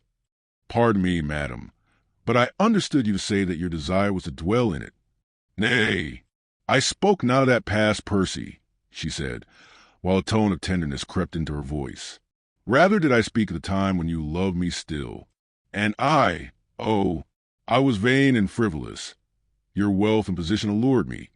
I married you, hoping in my heart that your great love for me would begin me a love for you. But, alas!" The moon had sunk low down behind a bank of clouds. In the east a soft gray light was beginning to chase away the heavy mantle of the night. He could only see her graceful outline now, the small queenly head, with its wealth of reddish golden curls, and the glittering gems forming the small, star-shaped, red flower which she wore as a diadem in her hair. 24 hours after our marriage, madam, the Marquis de St. Cyr and all his family perished on the guillotine, and the popular rumor reached me that it was a wife of Sir Percy Blakeney who helped to send them there. Nay, I myself told you the truth of that odious tale, not till after it had been recounted to me by strangers, with all its horrible details. And you believed them then and there, she said with great vehemence, without a proof or question. You believed that I, whom you vowed you loved more than life, whom you profess you worship, that I could do a thing so base as these strangers chose to recount. You thought I meant to deceive you about it all, that I ought to have spoken before I married you. Yet had you listened, I would have told you that up to the very morning on which St. Cyr went to guillotine, I was straining every nerve, using every influence I possessed to save him and his family. But my pride sealed my lips when your love seemed to perish, as if under the knife of that same guillotine. Yet I would have told you how I was duped. I, whom that same popular rumor had endowed with the sharpest wits in France. I was tricked into doing this thing by men who knew how to play upon my love for an only brother, and my desire for revenge was unnatural. Her voice became choked with tears. She paused for a moment or two, trying to regain some sort of composure. She looked appealingly at him, almost as if he were her judge. He had allowed her to speak on in her own vehement, impassioned way, offering no comment, no word of sympathy. And now, while she paused, tried to swallow down the hot tears that gushed at her eyes, he waited, impassive and still. The dim, gray light of early dawn seemed to make his tall form look taller and more rigid. The lazy, good-natured face looked strangely altered. Marguerite, excited as she was, could see that the eyes were no longer languid, the mouth no longer good-humored and inane. A curious look of intense passion seemed to glow from beneath his drooping lids. The mouth was tightly closed, the lips compressed, as if the will alone held that surging passion in check. Marguerite Blakeney was, above all, a woman, with all woman's fascinating foibles, all woman's most lovable sins. She knew in a moment that for the past few months she had been mistaken, that this man who stood here before her, cold as a statue, when her musical voice struck upon his ear, loved her, as he had loved her a year ago, that his passion might have been dormant, but that it was there as strong, as intense, as overwhelming, as when first her lips met as in one long, maddening kiss. Pride had kept him from her, and womanlike, she meant to win back that conquest which had been hers before. Suddenly it seemed to her that the only happiness life could ever hold for her again would be in feeling that man's kiss once more upon her lips. "Listen to the tale, Sir Percy," she said, and her voice now was low, sweet, infinitely tender. Armand was all in all to me. We had no parents, and brought one another up. He was my little father, and I, his tiny mother. We loved one another so. Then one day, do you mind me, Sir Percy? The Marquis de St. Cyr had my brother Armand thrashed by his lackeys, that brother whom I loved better than all the world. And his offense? That he, a plebeian, had dared to love the daughter of the aristocrat. For that he was waylaid and thrashed like a dog within an inch of his life. Oh, how I suffered! His humiliation had eaten into my very soul. When the opportunity occurred, and I was able to take my revenge, I took it. But I only thought to bring that proud Marquis to trouble and humiliation. He plotted with Austria against his own country. Chance gave me knowledge of this. I spoke of it, but I did not know. How could I guess? They trapped and duped me. When I realized what I had done, it was too late. It is perhaps a little difficult, madam, said Sir Percy, after a moment of silence between them, to go back over the past. I confess to you that my memory is short, but the thought certainly lingered in my mind that, at the time of the Marquis' death, I entreated you for an explanation of those same noisome popular rumors. If that same memory does not, even now, play me a trick, I fancy that you refused me all explanation then, and demanded my love a humiliating allegiance it was not prepared to give. I wished to test your love for me, and it did not bear the test. You used to tell me that you drew the very breath of life, but for me, and for love of me. And to probe that love, you demanded that I should forfeit mine honor, he said, whilst gradually his impassiveness seemed to leave him, his rigidity to relax, that I should accept without murmur or question, as a dumb and submissive slave, every action of my mistress. My heart overflowed with love and passion. I asked for no explanation. I waited for one, not doubting, only hoping. Had you spoken but one word, from you I would have accepted any explanation and believed it. But you left me without a word beyond a bald confession of the actual horrible facts. Proudly you returned to your brother's house and left me alone, for weeks, not knowing now in whom to believe, since the shrine which contained my one illusion lay shattered to earth at my feet. She need not complain now that he was cold and impassive. His very voice shook with an intensity of passion, which he was making superhuman efforts to keep in check. The madness of my pride, she said sadly. Hardly had I gone, already I had repented. But when I returned, I found you, oh, so altered, wearing already that mask of somnolent indifference which you have never laid aside until now. She was so close to him that her soft, loose hair was wafted against his cheek. Her eyes, glowing with tears, maddened him. The music in her voice sent fire through his veins. But he would not yield to the magic charm of this woman whom he had so deeply loved, and at whose hands his pride had suffered so bitterly.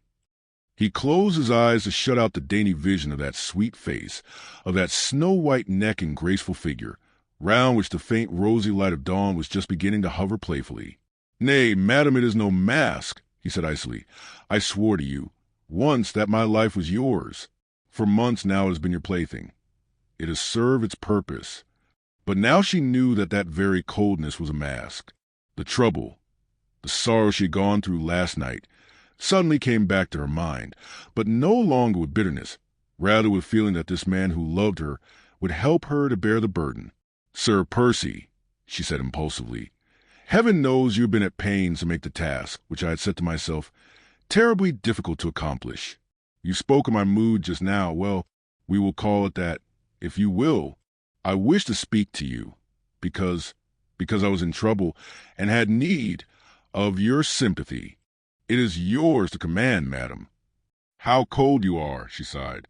"Faith, I can scarce believe that, but a few months ago one tear in my eye had set you well nigh crazy.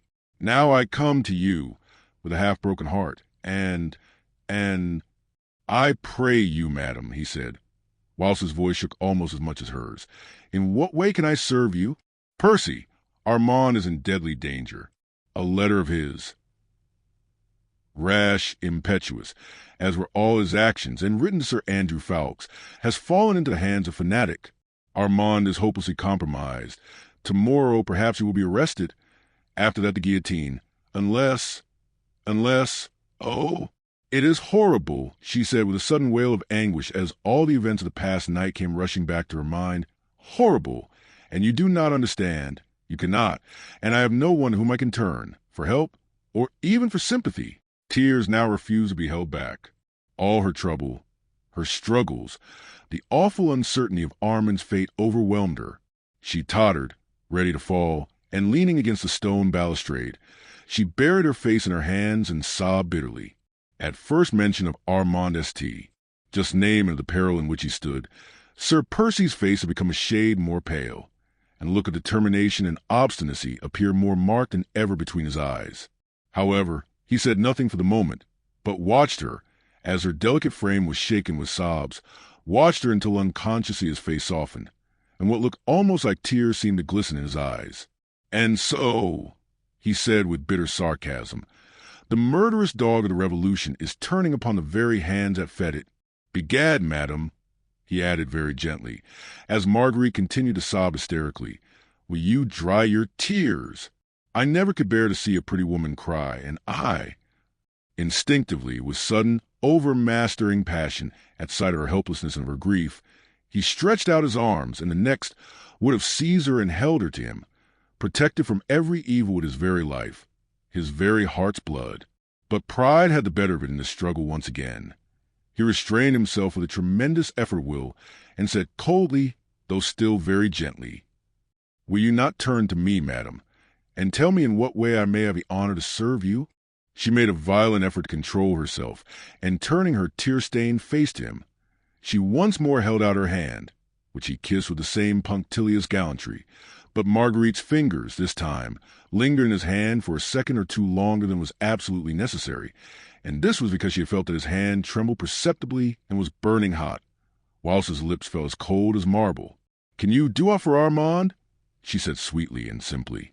"You have so much influence at court, so many friends. Nay, madam, should you not rather seek the influence of your French friend, M. Chauvelin? His extends, if I mistake not, even as far as the Republican government of France. I cannot ask him, Percy. Oh, I wish I dared to tell you, but, he has put a price on my brother's head, which—" She would have given worlds if she had felt the courage then to tell him everything. All she had done that night, how she had suffered and how her hand had been forced. But she dared not give way to that impulse. Not now, when she was just beginning to feel that he still loved her, when she hoped that she could win him back. She dared not make another confession to him. After all, he might not understand. He might not sympathize with her struggles and temptation. His love, still dormant, might sleep the sleep of death. Perhaps he divined what was passing in her mind. His whole attitude was one of intense longing, a veritable prayer for that confidence, which her foolish pride withheld from him. When she remained silent, he sighed, and said with marked coldness, "Faith, madam, since it distresses you, we will not speak of it. As for Armand, I pray you have no fear. I pledge you my word that he shall be safe. Now, have I your permission to go?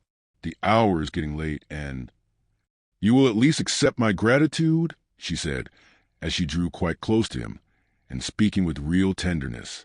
With a quick, almost involuntary effort, he would have taken her then in his arms, for her eyes were swimming in tears, which he longed to kiss away. But she had lured him once, just like this, then cast him aside like an ill-fitting glove. He thought this was but a mood, a caprice, and he was too proud to lend himself to it once again. "It is too soon, madam," he said quietly. "I have done nothing as yet. The hour is late, and you must be fatigued. Your women will be waiting for you upstairs." He stood aside to allow her to pass. She sighed, a quick sigh of disappointment. His pride and her beauty had been in direct conflict, and his pride had remained the conqueror. Perhaps, after all, she had been deceived just now. What she took to be the light of love in his eyes might only have been the passion of pride, or, who knows, of hatred instead of love. She stood looking at him for a moment or two longer. He was again as rigid, as impassive, as before. Pride had conquered, and he cared naught for her. The gray of dawn was gradually yielding to the rosy light of the rising sun. Birds began to twitter. Nature awakened, smiling in happy response to the warmth of this glorious October morning. Only between these two hearts there lay a strong, impassable barrier, built up of pride on both sides, which neither of them cared be the first to demolish. He had bent his tall figure in a low ceremonious bow, as she finally, with another bitter little sigh, began to mount the terrace steps. The long train of her gold-embroidered gown swept the dead leaves off the steps, making a faint harmonious edge as she glided up, with one hand resting on the balustrade, the rosy light of dawn making an aureole of gold round her hair and causing the rubies on her head and arms to sparkle. She reached the tall glass doors which led into the house. Before entering, she paused once again to look at him, hoping against hope to see his arms stretched out to her and to hear his voice calling her back. But he had not moved. His massive figure looked a very personification of unbending pride, of fierce obstinacy. Hot tears again surged to her eyes, and as she would not let him see them, she turned quickly within and ran as fast as she could up to her own rooms. Had she but turned back then and looked out once more on to the rose-lit garden, she would have seen that which would have made her own suffering seem but light and easy to bear, a strong man, overwhelmed with his own passion and his own despair. Pride had given way at last. Obstinacy was gone. The will was powerless. He was but a man madly, blindly, passionately in love, and as soon as her light footsteps had died away within the house, he knelt down upon the terrace steps. In the very madness of his love, he kissed one by one the places where her small foot had trodden and the stone balustrade there, where her tiny hand had rested last. Chapter 17. Farewell. When Marguerite reached her room, she found her maid terribly anxious about her. "Your ladyship will be so tired," said the poor woman, whose own eyes were half closed with sleep. "It is past 5 o'clock. "Ah, yes, Louise, I dare say I shall be tired presently," said Marguerite kindly. "But you are very tired now, so go to bed at once. I'll get into bed alone." "But, my lady—" "Now, don't argue, Louise, but go to bed. Give me a wrap and leave me alone." Louise was only too glad to obey. She took off her mistress's gorgeous ball dress and wrapped her up in a soft billowy gown. "Does your ladyship wish for anything else?" she asked, when that was done. "No, nothing more. Put out the lights as you go out." "Yes, my lady."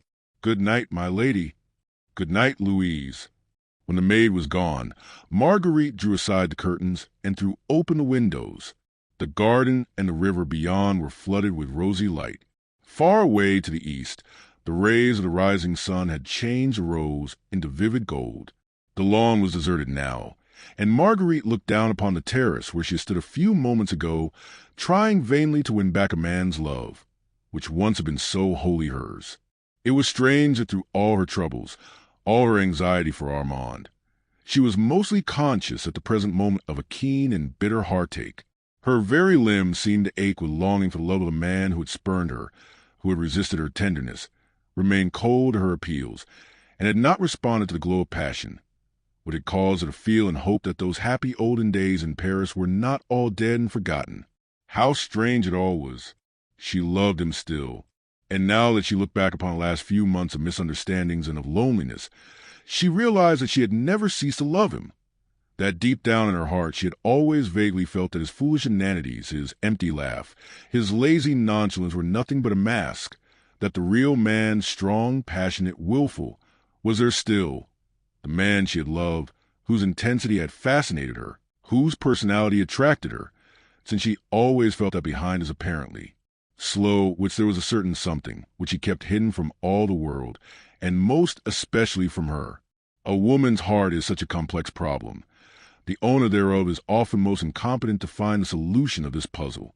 Did Marguerite Blakeney, the cleverest woman in Europe, really love a fool? Was it love that she had felt for him a year ago when she married him? Was it love she felt for him now that she realized that he still loved her, but that he would not become her slave, her passionate, ardent lover once again? Nay, Marguerite herself could not have told that, not at this moment at any rate. Perhaps her pride had sealed her mind against a better understanding of her own heart. But this she did know, that she meant to capture that obstinate heart back again, that she would conquer once more, and then that she would never lose him. She would keep him, keep his love, deserve it, and cherish it.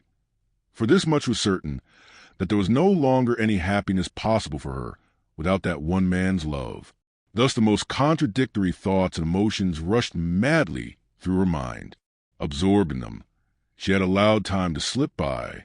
Perhaps tired out with long excitement, she had actually closed her eyes and sunk into a troubled sleep, wherein quickly fleeting dreams seemed but the continuation of her anxious thoughts, when suddenly she was roused from dream or meditation by the noise of footsteps outside her door. Nervously she jumped up and listened. The house itself was as still as ever. The footsteps had retreated. Through her wide-open windows, the brilliant rays of the morning sun were flooding her room with light. She looked up at the clock. It was 6:30, too early for any of the household to be already astir. She certainly must have dropped asleep, quite unconsciously. The noise of the footsteps, also of hushed, subdued voices, had awakened her. What could they be? Gently on tiptoe, she crossed the room and opened the door to listen. Not a sound, that peculiar stillness of the early morning, when sleep with all mankind is at its heaviest. But the noise had made her nervous, and when, suddenly at her feet, on the very doorstep, she saw something white lying there, a letter evidently. She hardly dared touch it. It seemed so ghost-like. It certainly was not there when she came upstairs. Had Louise dropped it? Or was some tantalizing spook at play, showing her fairy letters where none existed? At last she stooped to pick it up, and, amazed, puzzled beyond measure, she saw that the letter was addressed to herself in her husband's large, businesslike-looking hand. What could it have to say to her in the middle of the night, which could not be put off until the morning? She tore open the envelope and read, "A most unforeseen circumstance forces me to leave for the north immediately, so I beg your ladyship's pardon if I do not avail myself of the honor of bidding you good-bye. My business may keep me employed for about a week, so I shall not have the privilege of being present at your ladyship's water party on Wednesday. I remain your ladyship's most humble and most obedient servant, Percy Blakeney." Marguerite must suddenly have been imbued with her husband's slowness of intellect, for she had perforce to read the few simple lines over and over again before she could fully grasp their meaning.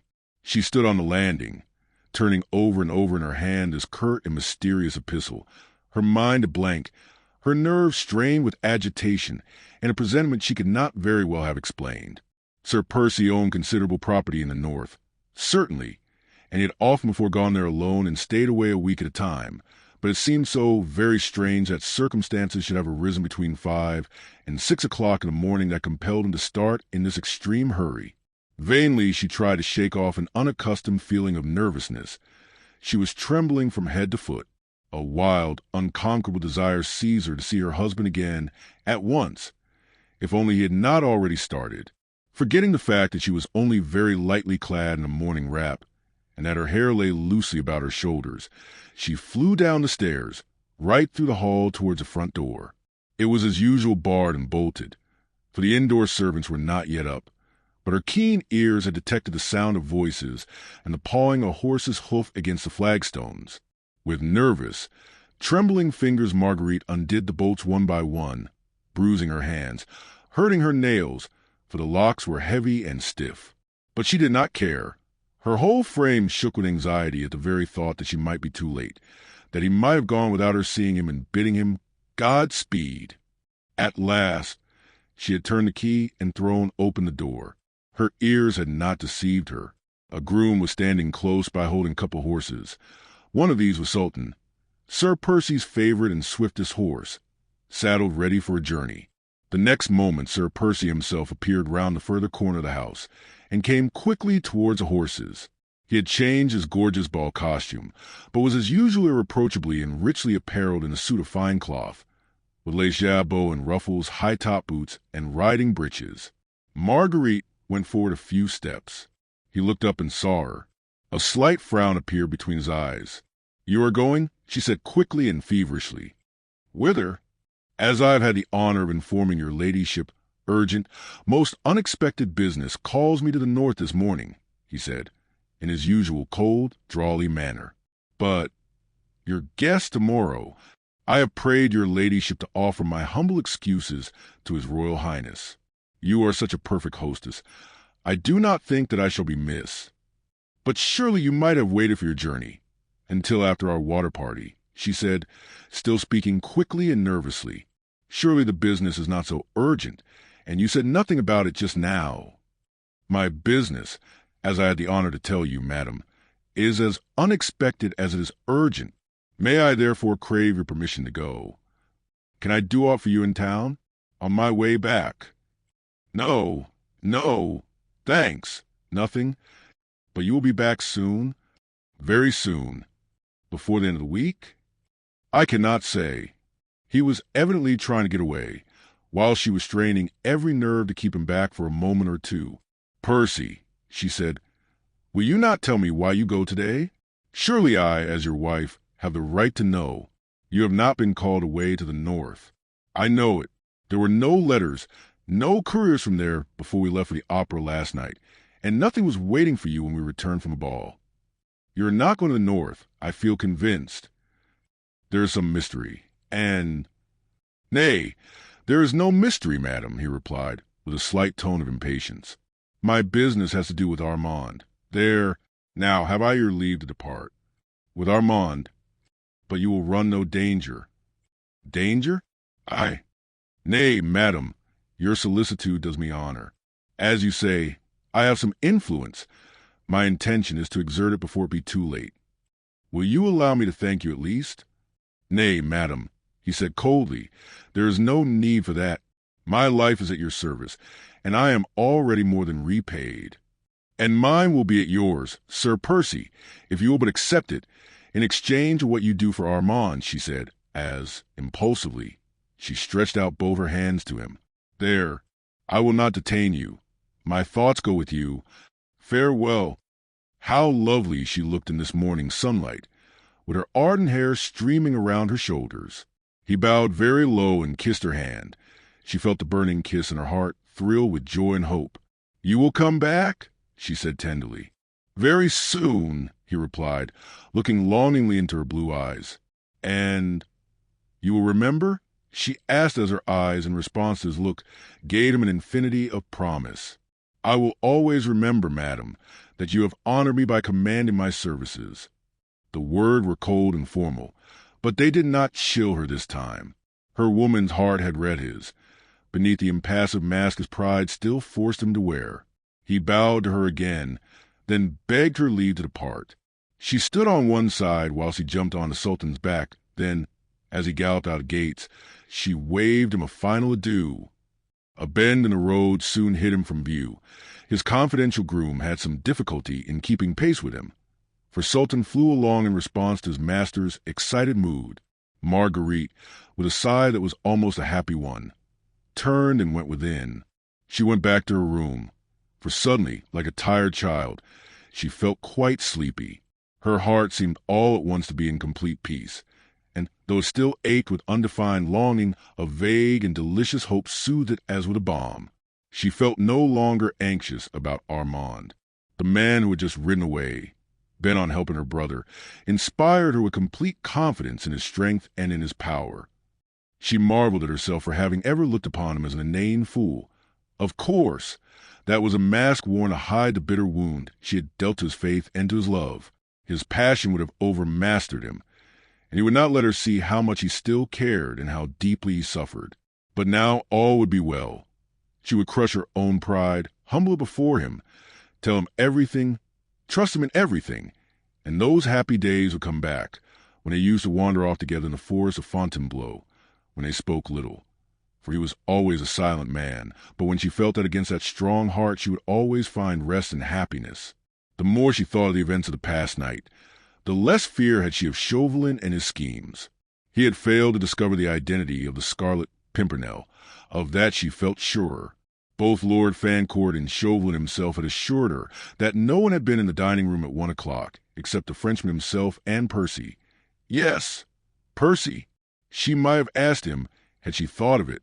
Anyway, she had no fears that the unknown and brave hero would fall in Chauvelin's trap. His death at any rate would not be at her door. Armand certainly was still in danger, but Percy had pledged his word that Armand would be safe, and somehow, as Marguerite had seen him riding away, the possibility that he would fail in whatever he undertook never even remotely crossed her mind. When Armand was safely over in England, she would not allow him to go back to France. She felt almost happy now, and, drawing the curtains closely together again to shut out the piercing sun, she went to bed at last, laid her head upon the pillow, and, like a wearied child, soon fell into a peaceful and dreamless sleep. Chapter 18. The Mysterious Device. The day was well advanced when Marguerite woke, refreshed by her long sleep. Louise had brought her some fresh milk and a dish of fruit, and she partook of this frugal breakfast with hearty appetite. Thoughts crowded thick and fast in her mind as she munched her grapes. Most of them went galloping away after the tall, erect figure of her husband, whom she had watched riding out of sight more than 5 hours ago. In answer to her eager inquiries, Louise brought back the news that the groom had come home with Sultan, having left Sir Percy in London. The groom thought that his master was about to get on board his schooner, which was lying off just below London Bridge. Sir Percy had ridden thus far, had then met Briggs, the skipper of the Daydream, and had sent the groom back to Richmond with Sultan and the empty saddle.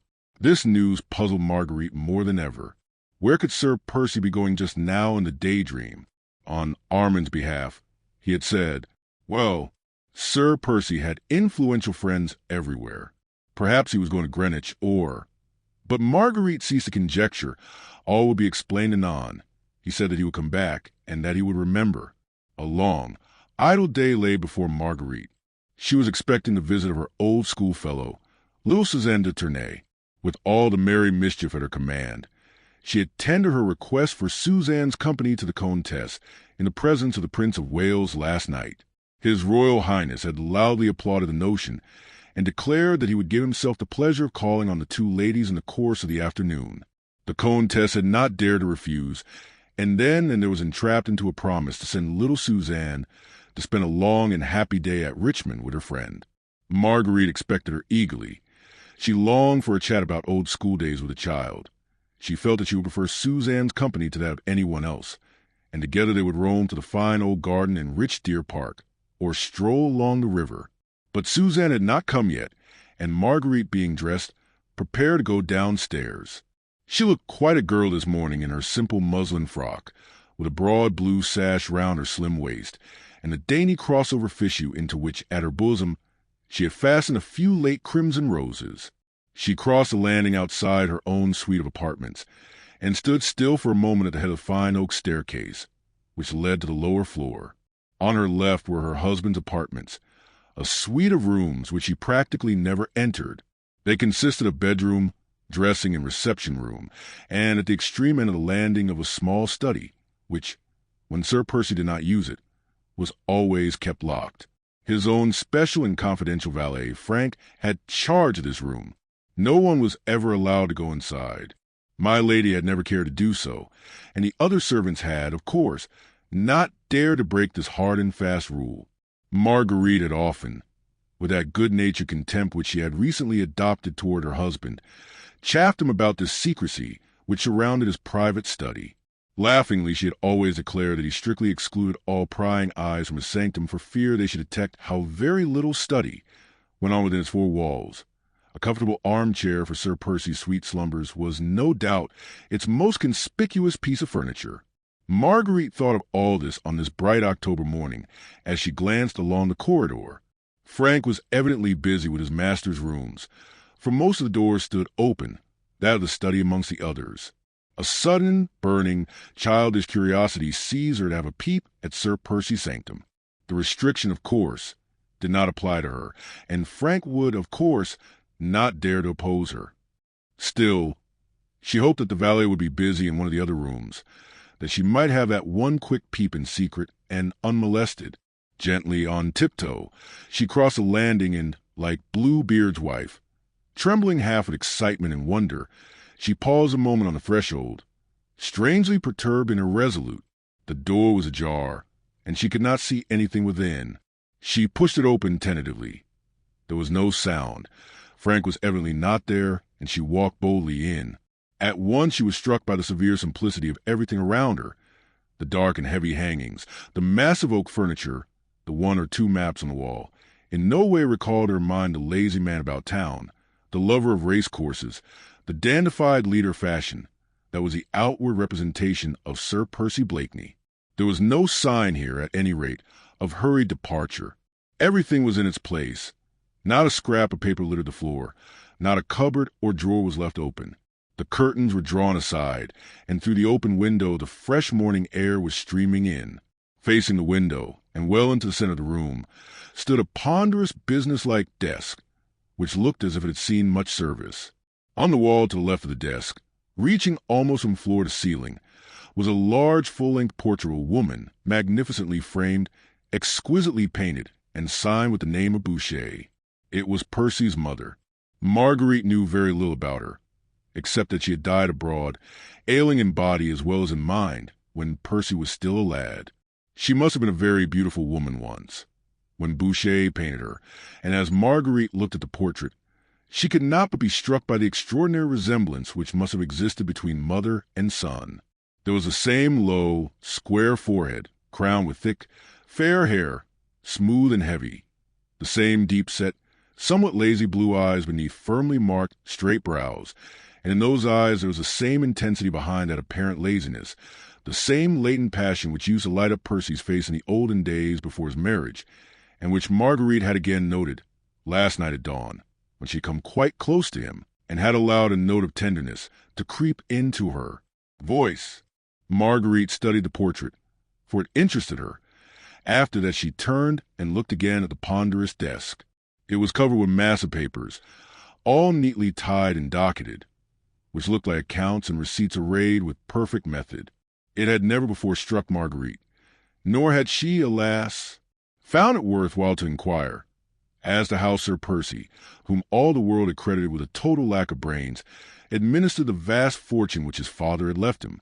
Since she had entered this neat, orderly room, she had been taken so much by surprise that this obvious proof of her husband's strong business capacities did not cause her more than a passing thought of wonder, but it also strengthened her in the now certain knowledge that, with his worldly inanities, his foppish ways, and foolish talk, he was not only wearing a mask, but was playing a deliberate and studied part. Marguerite wondered again, why should he take all this trouble? Why should he, who was obviously a serious, earnest man, wish to appear before his fellow men as an empty-headed nincompoop? He may have wished to hide his love for a wife who held him in contempt. But surely such an object could have been gained at less sacrifice, and with far less trouble than constant, incessant acting of an unnatural part. She looked round her quite aimlessly now. She was horribly puzzled, in a nameless dread before all this strange, unaccountable mystery had begun to seize upon her. She felt cold and uncomfortable suddenly in this severe and dark room. There were no pictures on the wall, save the fine Boucher portrait. Only a couple of maps, both of parts of France, one of the north coast and the other the environs of Paris. What did Sir Percy want with those? She wondered. Her head began to ache. She turned away from the strange Bluebeard's chamber, which she had entered, and which she did not understand. She did not wish Frank to find her here, and with a last look round, she once more turned to the door. As she did so, her foot knocked against a small object, which had apparently been lying close to the desk on the carpet, and which now went rolling right across the room. She stooped to pick it up. It was a solid gold ring, with a flat shield on which was engraved a small device. Marguerite turned it over in her fingers, and then studied the engraving on the shield. It represented a small star-shaped flower, of a shape she had seen so distinctly twice before, once at the opera and once at Lord Grenville's ball. Chapter 19. The Scarlet Pimpernel. At what particular moment the strange doubt first crept into Marguerite's mind, she could not herself afterwards have said. With the ring tightly clutched in her hand, she had run out of the room, down the stairs, and out into the garden, where, in complete seclusion, alone with the flowers and the river and the birds, she could look again at the ring and study that device more closely. Stupidly, senselessly, now, sitting beneath the shade of an overhanging sycamore, she was looking at the plain gold shield, with a star-shaped little flower engraved upon it. Bah! It was ridiculous. She was dreaming. Her nerves were overwrought, and she saw signs and mysteries in the most trivial coincidences. Had not everybody about town recently made a point of affecting the device of that mysterious and heroic Scarlet Pimpernel? Did she not herself wear embroidered on her gowns, set in gems and enamel in her hair? What was there strange in the fact that Sir Percy should have chosen to use the device as a seal ring? He might easily have done that. Yes, quite easily, and besides, what connection could there be between her exquisite dandy husband, with his fine clothes and refined, lazy ways, and the daring plotter who rescued French victims from beneath the very eyes of the leaders of a bloodthirsty revolution? Her thoughts were in a whirl, her mind a blank. She did not see anything that was going on around her, and was quite startled when a fresh young voice called to her across the garden. "Sherry, Sherry, where are you?" And little Suzanne, fresh as a rosebud, with eyes dancing with glee and brown curls fluttering in the soft morning breeze, came running across the lawn. "They told me you were in the garden," she went on prattling merrily, and throwing herself with pretty, girlish impulse into Marguerite's arms. "So I ran out to give you a surprise. You did not expect me quite so soon, did you, my darling little Margot Sherry?" Marguerite, who had hastily concealed the ring in the folds of her kerchief, tried to respond gaily and unconcernedly to the young girl's impulsiveness. "Indeed, sweet one," she said with a smile, "it is delightful to have you all to myself, and for a nice whole long day. You won't be bored." "Oh, bored? Margot, how can you say such a wicked thing? Why, when we were in the dear old convent together, we were always happy when we were allowed to be alone together, and to talk secrets." The two young girls had linked their arms in one another's, and began wandering round the garden. "Oh, how lovely your home is, Margot, darling," said little Suzanne enthusiastically, "and how happy you must be." Indeed, I ought to be happy, oughtn't I?" "Sweet one," said Marguerite, with a wistful little sigh. "How sadly you say it, Sherry." "Ah, well, I suppose now that you are a married woman you won't care to talk secrets with me any longer." "Oh, what lots and lots of secrets we used to have at school. Do you remember? Some we did not even confide to Sister Teresa of the Holy Angels, though she was such a dear." "And now you have one all-important secret, little one," said Marguerite merrily, "which you are forthwith going to confide to me. Nay, you need not blush, Sherry," she added, as she saw Suzanne's pretty little face crimson with blushes. "Faith, there's naught to be ashamed of. He is a noble and true man, and one to be proud of as a lover and as a husband." "Indeed, Sherry, I am not ashamed," rejoined Suzanne softly, "and it makes me very, very proud to hear you speak so well of him. I think Maman will consent," she added thoughtfully, "and I shall be, so happy. But, of course, nothing is to be thought of until Papa is safe." Marguerite started. Suzanne's father, the Comte de Tournay, one of those whose life would be jeopardized if Chauvelin succeeded in establishing the identity of the Scarlet Pimpernel. She had understood all along from the Comtesse, and also from one or two of the members of the League, that their mysterious leader had pledged his honor to bring the fugitive Comte de Tournay safely out of France, whilst little Suzanne, unconscious of all, save her own all-important little secret. When prattling on, Marguerite's thoughts went back to the events of the past night. Armand's peril, Chauvelin's threat, his cruel either-or, which she had accepted, and then her own work in the matter, which should have culminated at 1 o'clock in Lord Grenville's dining-room, when the relentless agent of the French government would finally learn who was this mysterious Scarlet Pimpernel, who so openly defied an army of spies and placed himself so boldly, and for mere sport, on the side of the enemies of France. Since then she had heard nothing from Chauvelin. She had concluded that he had failed, and yet she had not felt anxious about Armand, because her husband had promised her that Armand would be safe. But now, suddenly, as Suzanne prattled merrily along, an awful horror came upon her for what she had done.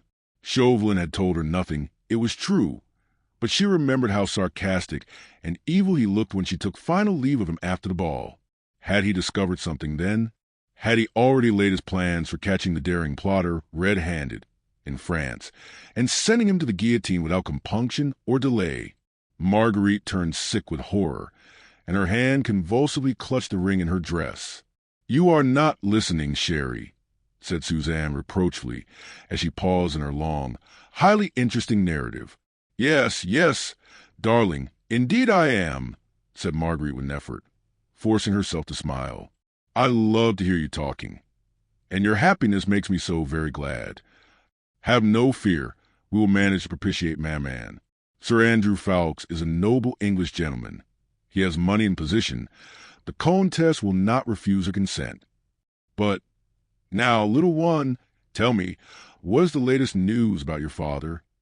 Oh, said Suzanne with mad glee, the best we could possibly hear. My Lord Hastings came to see Maman early this morning.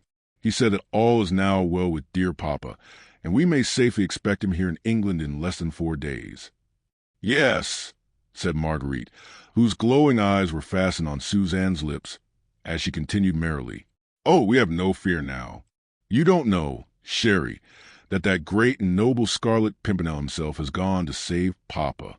He has gone, Sherry. Actually gone, added Suzanne excitedly. He was in London this morning. He will be in Calais perhaps tomorrow, where he will meet Papa. And then, the blow had fallen.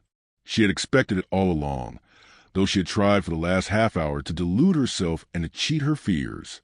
He had gone to Calais, had been in London this morning. He, the Scarlet Pimpernel, Percy Blakeney, her husband, whom she betrayed last night to Chauvelin. Percy, her husband, the Scarlet Pimpernel. Oh, how could she have been so blind?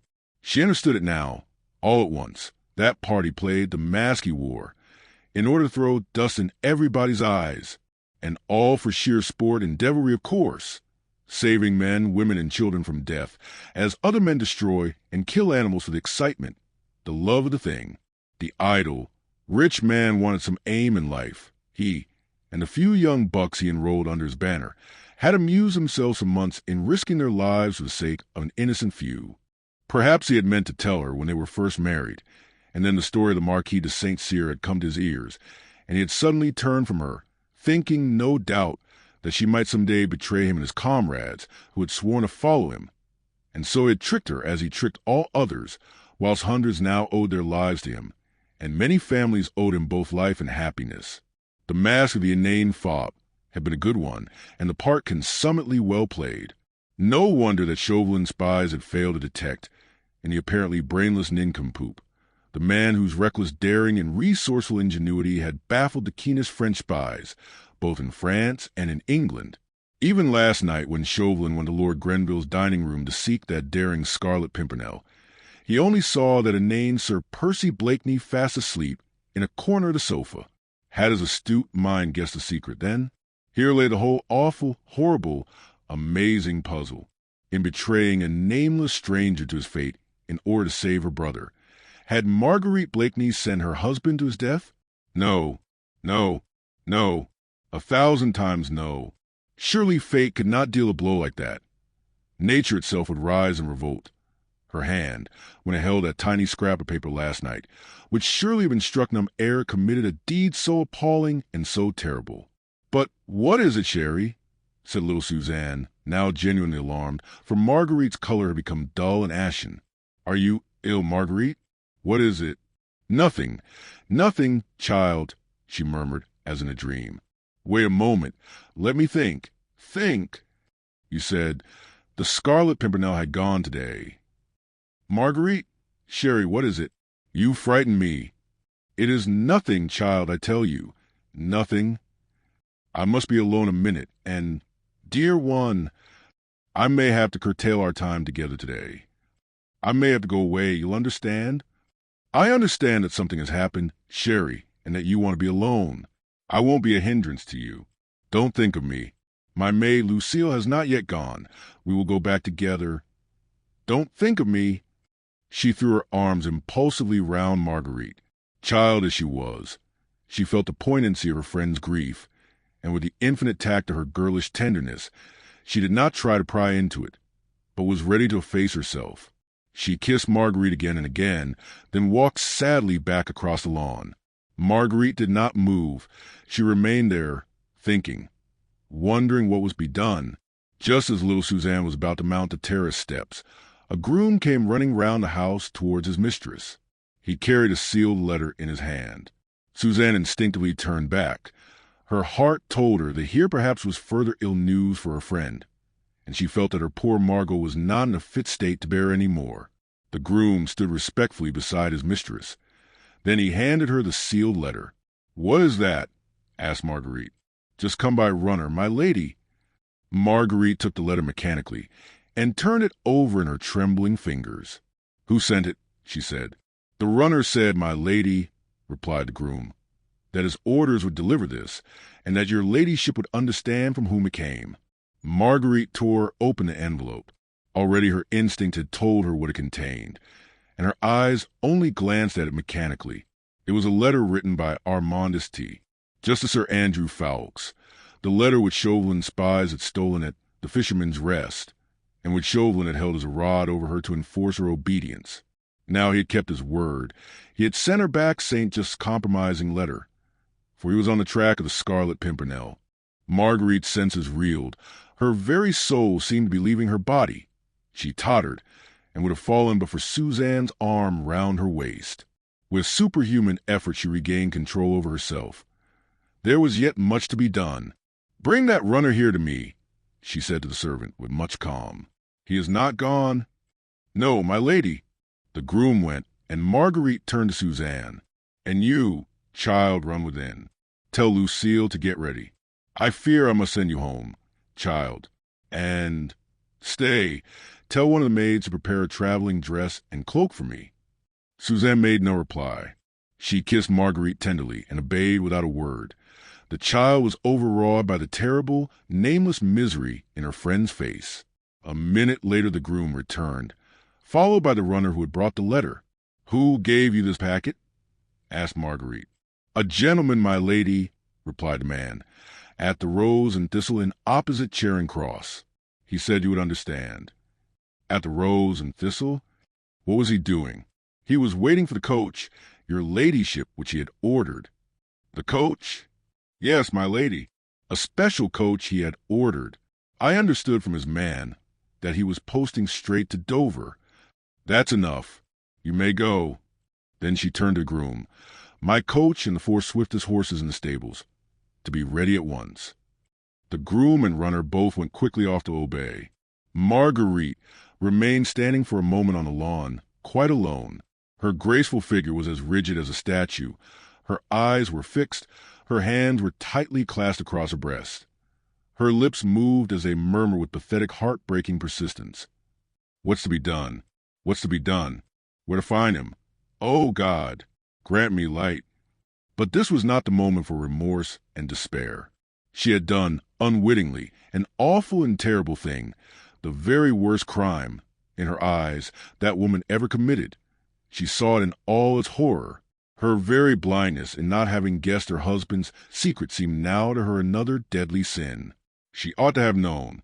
She ought to have known. How could she imagine that a man who could love with so much intensity as Percy Blakeney had loved from the first, how could such a man be the brainless idiot he chose to appear? She, at least, ought to have known that he was wearing a mask, and having found that out, she should have torn it from his face whenever they were alone together.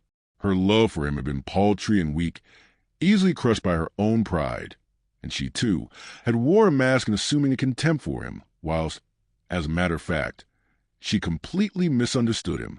But there was no time now to go over the past. By her own blindness she had sinned. Now she must repay, not by empty remorse, but by prompt and useful action. Percy had started for Calais, utterly unconscious of the fact that his most relentless enemy was on his heels. He had set sail early that morning from London Bridge. Provided he had a favorable wind, he would no doubt be in France within 24 hours. No doubt he had reckoned on the wind and chosen this route. Chauvelin, on the other hand, would post at Dover, charter a vessel there, and undoubtedly reach Calais much about the same time. Once in Calais, Percy would meet all those who were eagerly waiting for the noble and brave Scarlet Pimpernel, who had come to rescue them from horrible and unmerited death.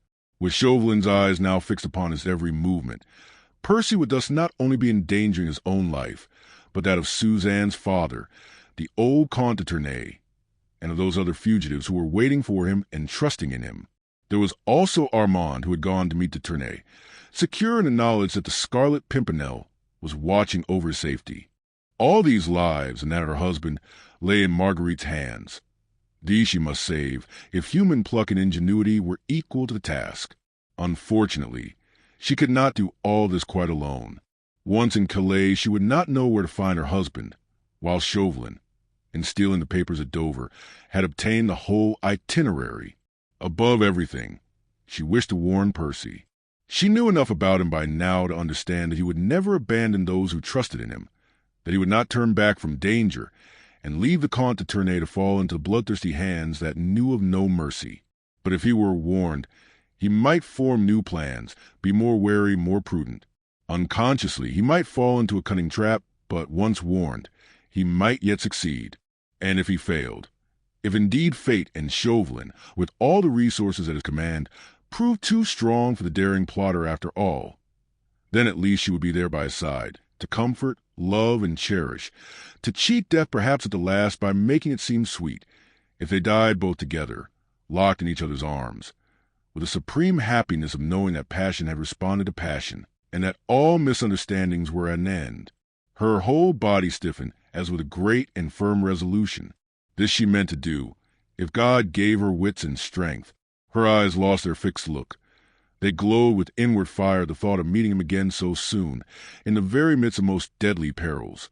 They sparkled with the joy of sharing these dangers with him, of helping him perhaps, of being with him at the last if she failed. The childlike sweet face had become hard and set. The curved mouth was closed tightly over her clenched teeth. She meant to do or die, with him and for his sake. A frown, which spoke an iron will and unbending resolution, appeared between the two straight brows. Already her plans were formed. She would go and find Sir Andrew Ffoulkes first. He was Percy's best friend, and Marguerite remembered with thrill what blind enthusiasm the young man always spoke of his mysterious leader. He would help her where she needed help. Her coach was ready, a change of raiment, and a farewell to little Suzanne, and she could be on her way. Without haste, but without hesitation, she walked quietly into the house. Chapter 20. The Friend. Less than half an hour later, Marguerite, buried in thoughts, sat inside her coach, which was bearing her swiftly to London. She had taken affectionate farewell of little Suzanne, and seen the child safely started with her maid, and in her own coach back to town. She had sent one courier with a respectful letter of excuse to His Royal Highness, begging for a postponement of the August visit on account of pressing and urgent business, and another on ahead to bespeak a fresh relay of horses at Faversham. Then she had changed her muslin frock for a dark traveling costume and mantle, had provided herself with money, which her husband's lavishness always placed fully at her disposal, and had started on her way. She did not attempt to delude herself with any vain and futile hopes. The safety of her brother Armand was to have been conditional on the imminent capture of the Scarlet Pimpernel.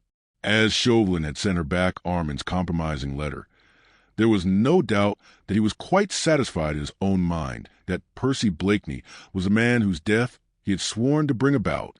No, there was no room for any fond delusions. Percy, the husband whom she loved with all the ardor which her admiration for his bravery had kindled, was in immediate deadly peril through her hand. She had betrayed him to his enemy. Unwittingly, 'tis true, but she had betrayed him, and if Chauvelin succeeded in trapping him, who so far was unaware of his danger, then his death would be at her door. His death, when with her very heart's blood she would have defended him and given willingly her life for his. She had ordered her coach to drive her to Crown, and once there, she told her coachman to give the horses food and rest. Then she ordered a chair, and had herself carried to the house in Pall Mall, where Sir Andrew Ffoulkes lived. Among all Percy's friends who were enrolled under his daring banner, she felt that she would prefer confide in Sir Andrew Ffoulkes. He had always been her friend, and now his love for little Suzanne had brought him closer to her still. Had he been away from home, gone on the mad errand with Percy, perhaps then she would call on Lord Hastings or Lord Tony, for she wanted help of one of these young men, or she would be indeed powerless to save her husband. Sir Andrew Ffoulkes, however, was at home, and his servant introduced her ladyship immediately. She went upstairs to the young man's comfortable bachelor's chambers, and was shown into a small, though luxuriously furnished, dining room. A moment or two later Sir Andrew himself appeared. He had evidently been much startled when he heard who his lady visitor was, for he looked anxiously, even suspiciously, at Marguerite, whilst performing the elaborate bows before her, which the rigid etiquette of the time demanded. Marguerite had laid aside every vestige of nervousness. She was perfectly calm, and having returned the young man's elaborate salute, she began very calmly. "Sir Andrew, I have no desire to waste valuable time in much talk. You must take certain things I am going to tell you for granted. These will be of no importance. What is important is that your leader and comrade, the Scarlet Pimpernel, my husband, Percy Blakeney, is in deadly peril." Had she had the remotest doubt of the correctness of her deductions, she would have had them confirmed now. For Sir Andrew, completely taken by surprise, had grown very pale, and was quite incapable of making the slightest attempt at clever parrying. "No matter how I know this, Sir Andrew," she continued quietly, "thank God that I do, and that perhaps it is not too late to save him. Unfortunately, I cannot do this quite alone, and therefore have come to you for help." "Lady Blakeney," said the young man, trying to recover himself. "I—" "Will you hear me first?" she interrupted. "This is how the matter stands. When the agent of the French government stole your papers at night in Dover, he found amongst them certain plans, which you or your leader meant to carry out for the rescue of the Comte de Tournay and others. The Scarlet Pimpernel, Percy, my husband, has gone on this errand himself today. Chauvelin knows that the Scarlet Pimpernel and Percy Blakeney are one and the same person. He will follow him to Calais, and there will lay hands on him. You know as well as I do the fate that awaits him at the hands of the revolutionary government of France. No interference from England, from King George himself, would save him. Robespierre and his gang would see to it that the interference came too late. But not only that, the much-trusted leader will also have been unconsciously the means of revealing the hiding place of the Comte de Tournay and of all those who, even now, are placing their hopes in him." She had spoken quietly, dispassionately, and with firm, unbending resolution. Her purpose was to make that young man trust and help her, for she could do nothing without him. "I do not understand," he repeated, trying to gain time, to think what was best to be done. But I think you do, Sir Andrew. You must know that I am speaking the truth. Look these facts straight in the face.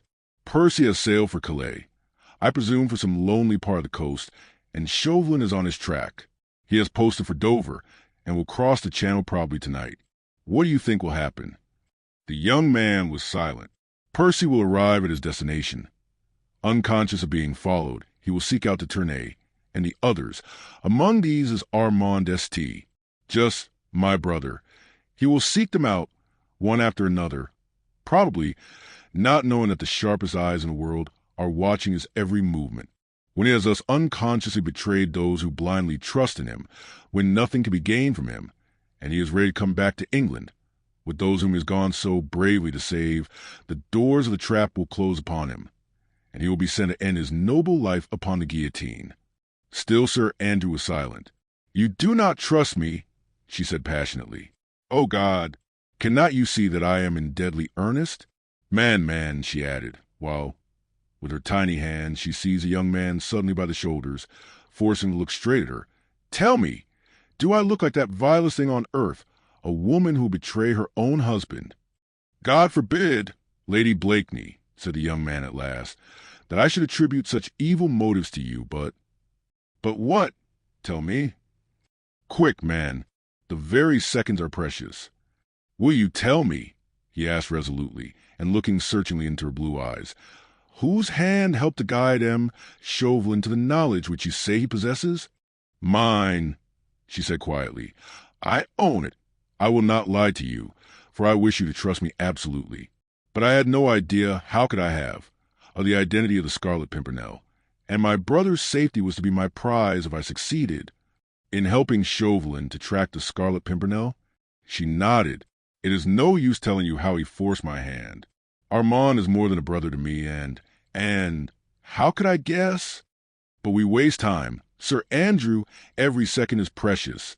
In the name of God, my husband is in peril. Your friend, your comrade, help me to save him." Sir Andrew felt his position to be a very awkward one. The oath he had taken before his leader and comrade was one of obedience and secrecy, and yet the beautiful woman, who was asking him to trust her, was undoubtedly in earnest. His friend and leader was equally undoubtedly in imminent danger and— "Lady Blakeney," he said at last, "God knows you perplex me, so that I do not know which way my duty lies. Tell me what you wish me to do." "There are 19 of us ready to lay down our lives for Scarlet Pimpernel, if he is in danger." "There is no need for lives just now, my friend," she said drily. "My wits and 4 swift horses will serve the necessary purpose. But I must know where to find him. See," she added, while her eyes filled with tears, "I have humbled myself before you. I have owned my fault to you. Shall I also confess my weakness? My husband and I have been estranged because he did not trust me, and because I was too blind to understand. You must confess that the bandage which he put over my eyes was a very thick one. Is it small wonder that I did not see through it? But last night, after I led him unwittingly into such deadly peril, it suddenly fell from my eyes. If you will not help me, Sir Andrew, I would still strive to save my husband. I would still exert every faculty I possess for his sake, but I might be powerless, for I might arrive too late, and nothing be left for you but lifelong remorse and, for me, a broken heart." "But Lady Blakeney," said the young man, touched by the gentle earnestness of this exquisitely beautiful woman, "do you know that what you propose doing is man's work? You cannot possibly journey to Calais alone. You would be running the greatest possible risks to yourself, and your chances of finding your husband now, were I to direct you ever so carefully, are infinitely remote." "Oh, I hope there are risks," she murmured softly. "I hope there are dangers, too. I have so much to atone for. But I fear you are mistaken. Chauvelin's eyes are fixed upon you all. He will scarce notice me. Quick, Sir Andrew! The coach is ready, and there is not a moment to be lost. I must get to him. I must," she repeated with almost savage energy, "to warn him that that man is on his track. Can't you see that I must get to him? Even if it be too late to save him, at least to be by his side, at the last. Faith, madam, you must command me. Gladly would I or any of my comrades lay down our lives for your husband, if you will go yourself. Nay, friend, do you not see that I would go mad if I let you go without me?" She stretched out her hand to him. "You will trust me?" "I await your orders," he said simply. "Listen, then. My coach is ready to take me to Dover. Do you follow me, as swiftly as horses will take you? We meet at nightfall at the Fisherman's Rest. Chauvelin would avoid it, as he is known there, and I think it would be the safest. I will gladly accept your escort to Calais. As you say, I might miss Sir Percy were you to direct me ever so carefully. We'll charter a schooner at Dover and cross over during the night. Disguise, if you will agree to it, as my lackey, you will, I think, escape detection." "I am entirely at your service, madam," rejoined the young man earnestly. "I trust to God that you will sight the Daydream before we reach Calais. With Chauvelin at his heels, every step the Scarlet Pimpernel takes on French soil is fraught with danger. God grant it, Sir Andrew. But now, farewell. We meet tonight at Dover. It will be a race between Chauvelin and me across the Channel tonight, and the prize, the life of the Scarlet Pimpernel." He kissed her hand, and then escorted her to her chair.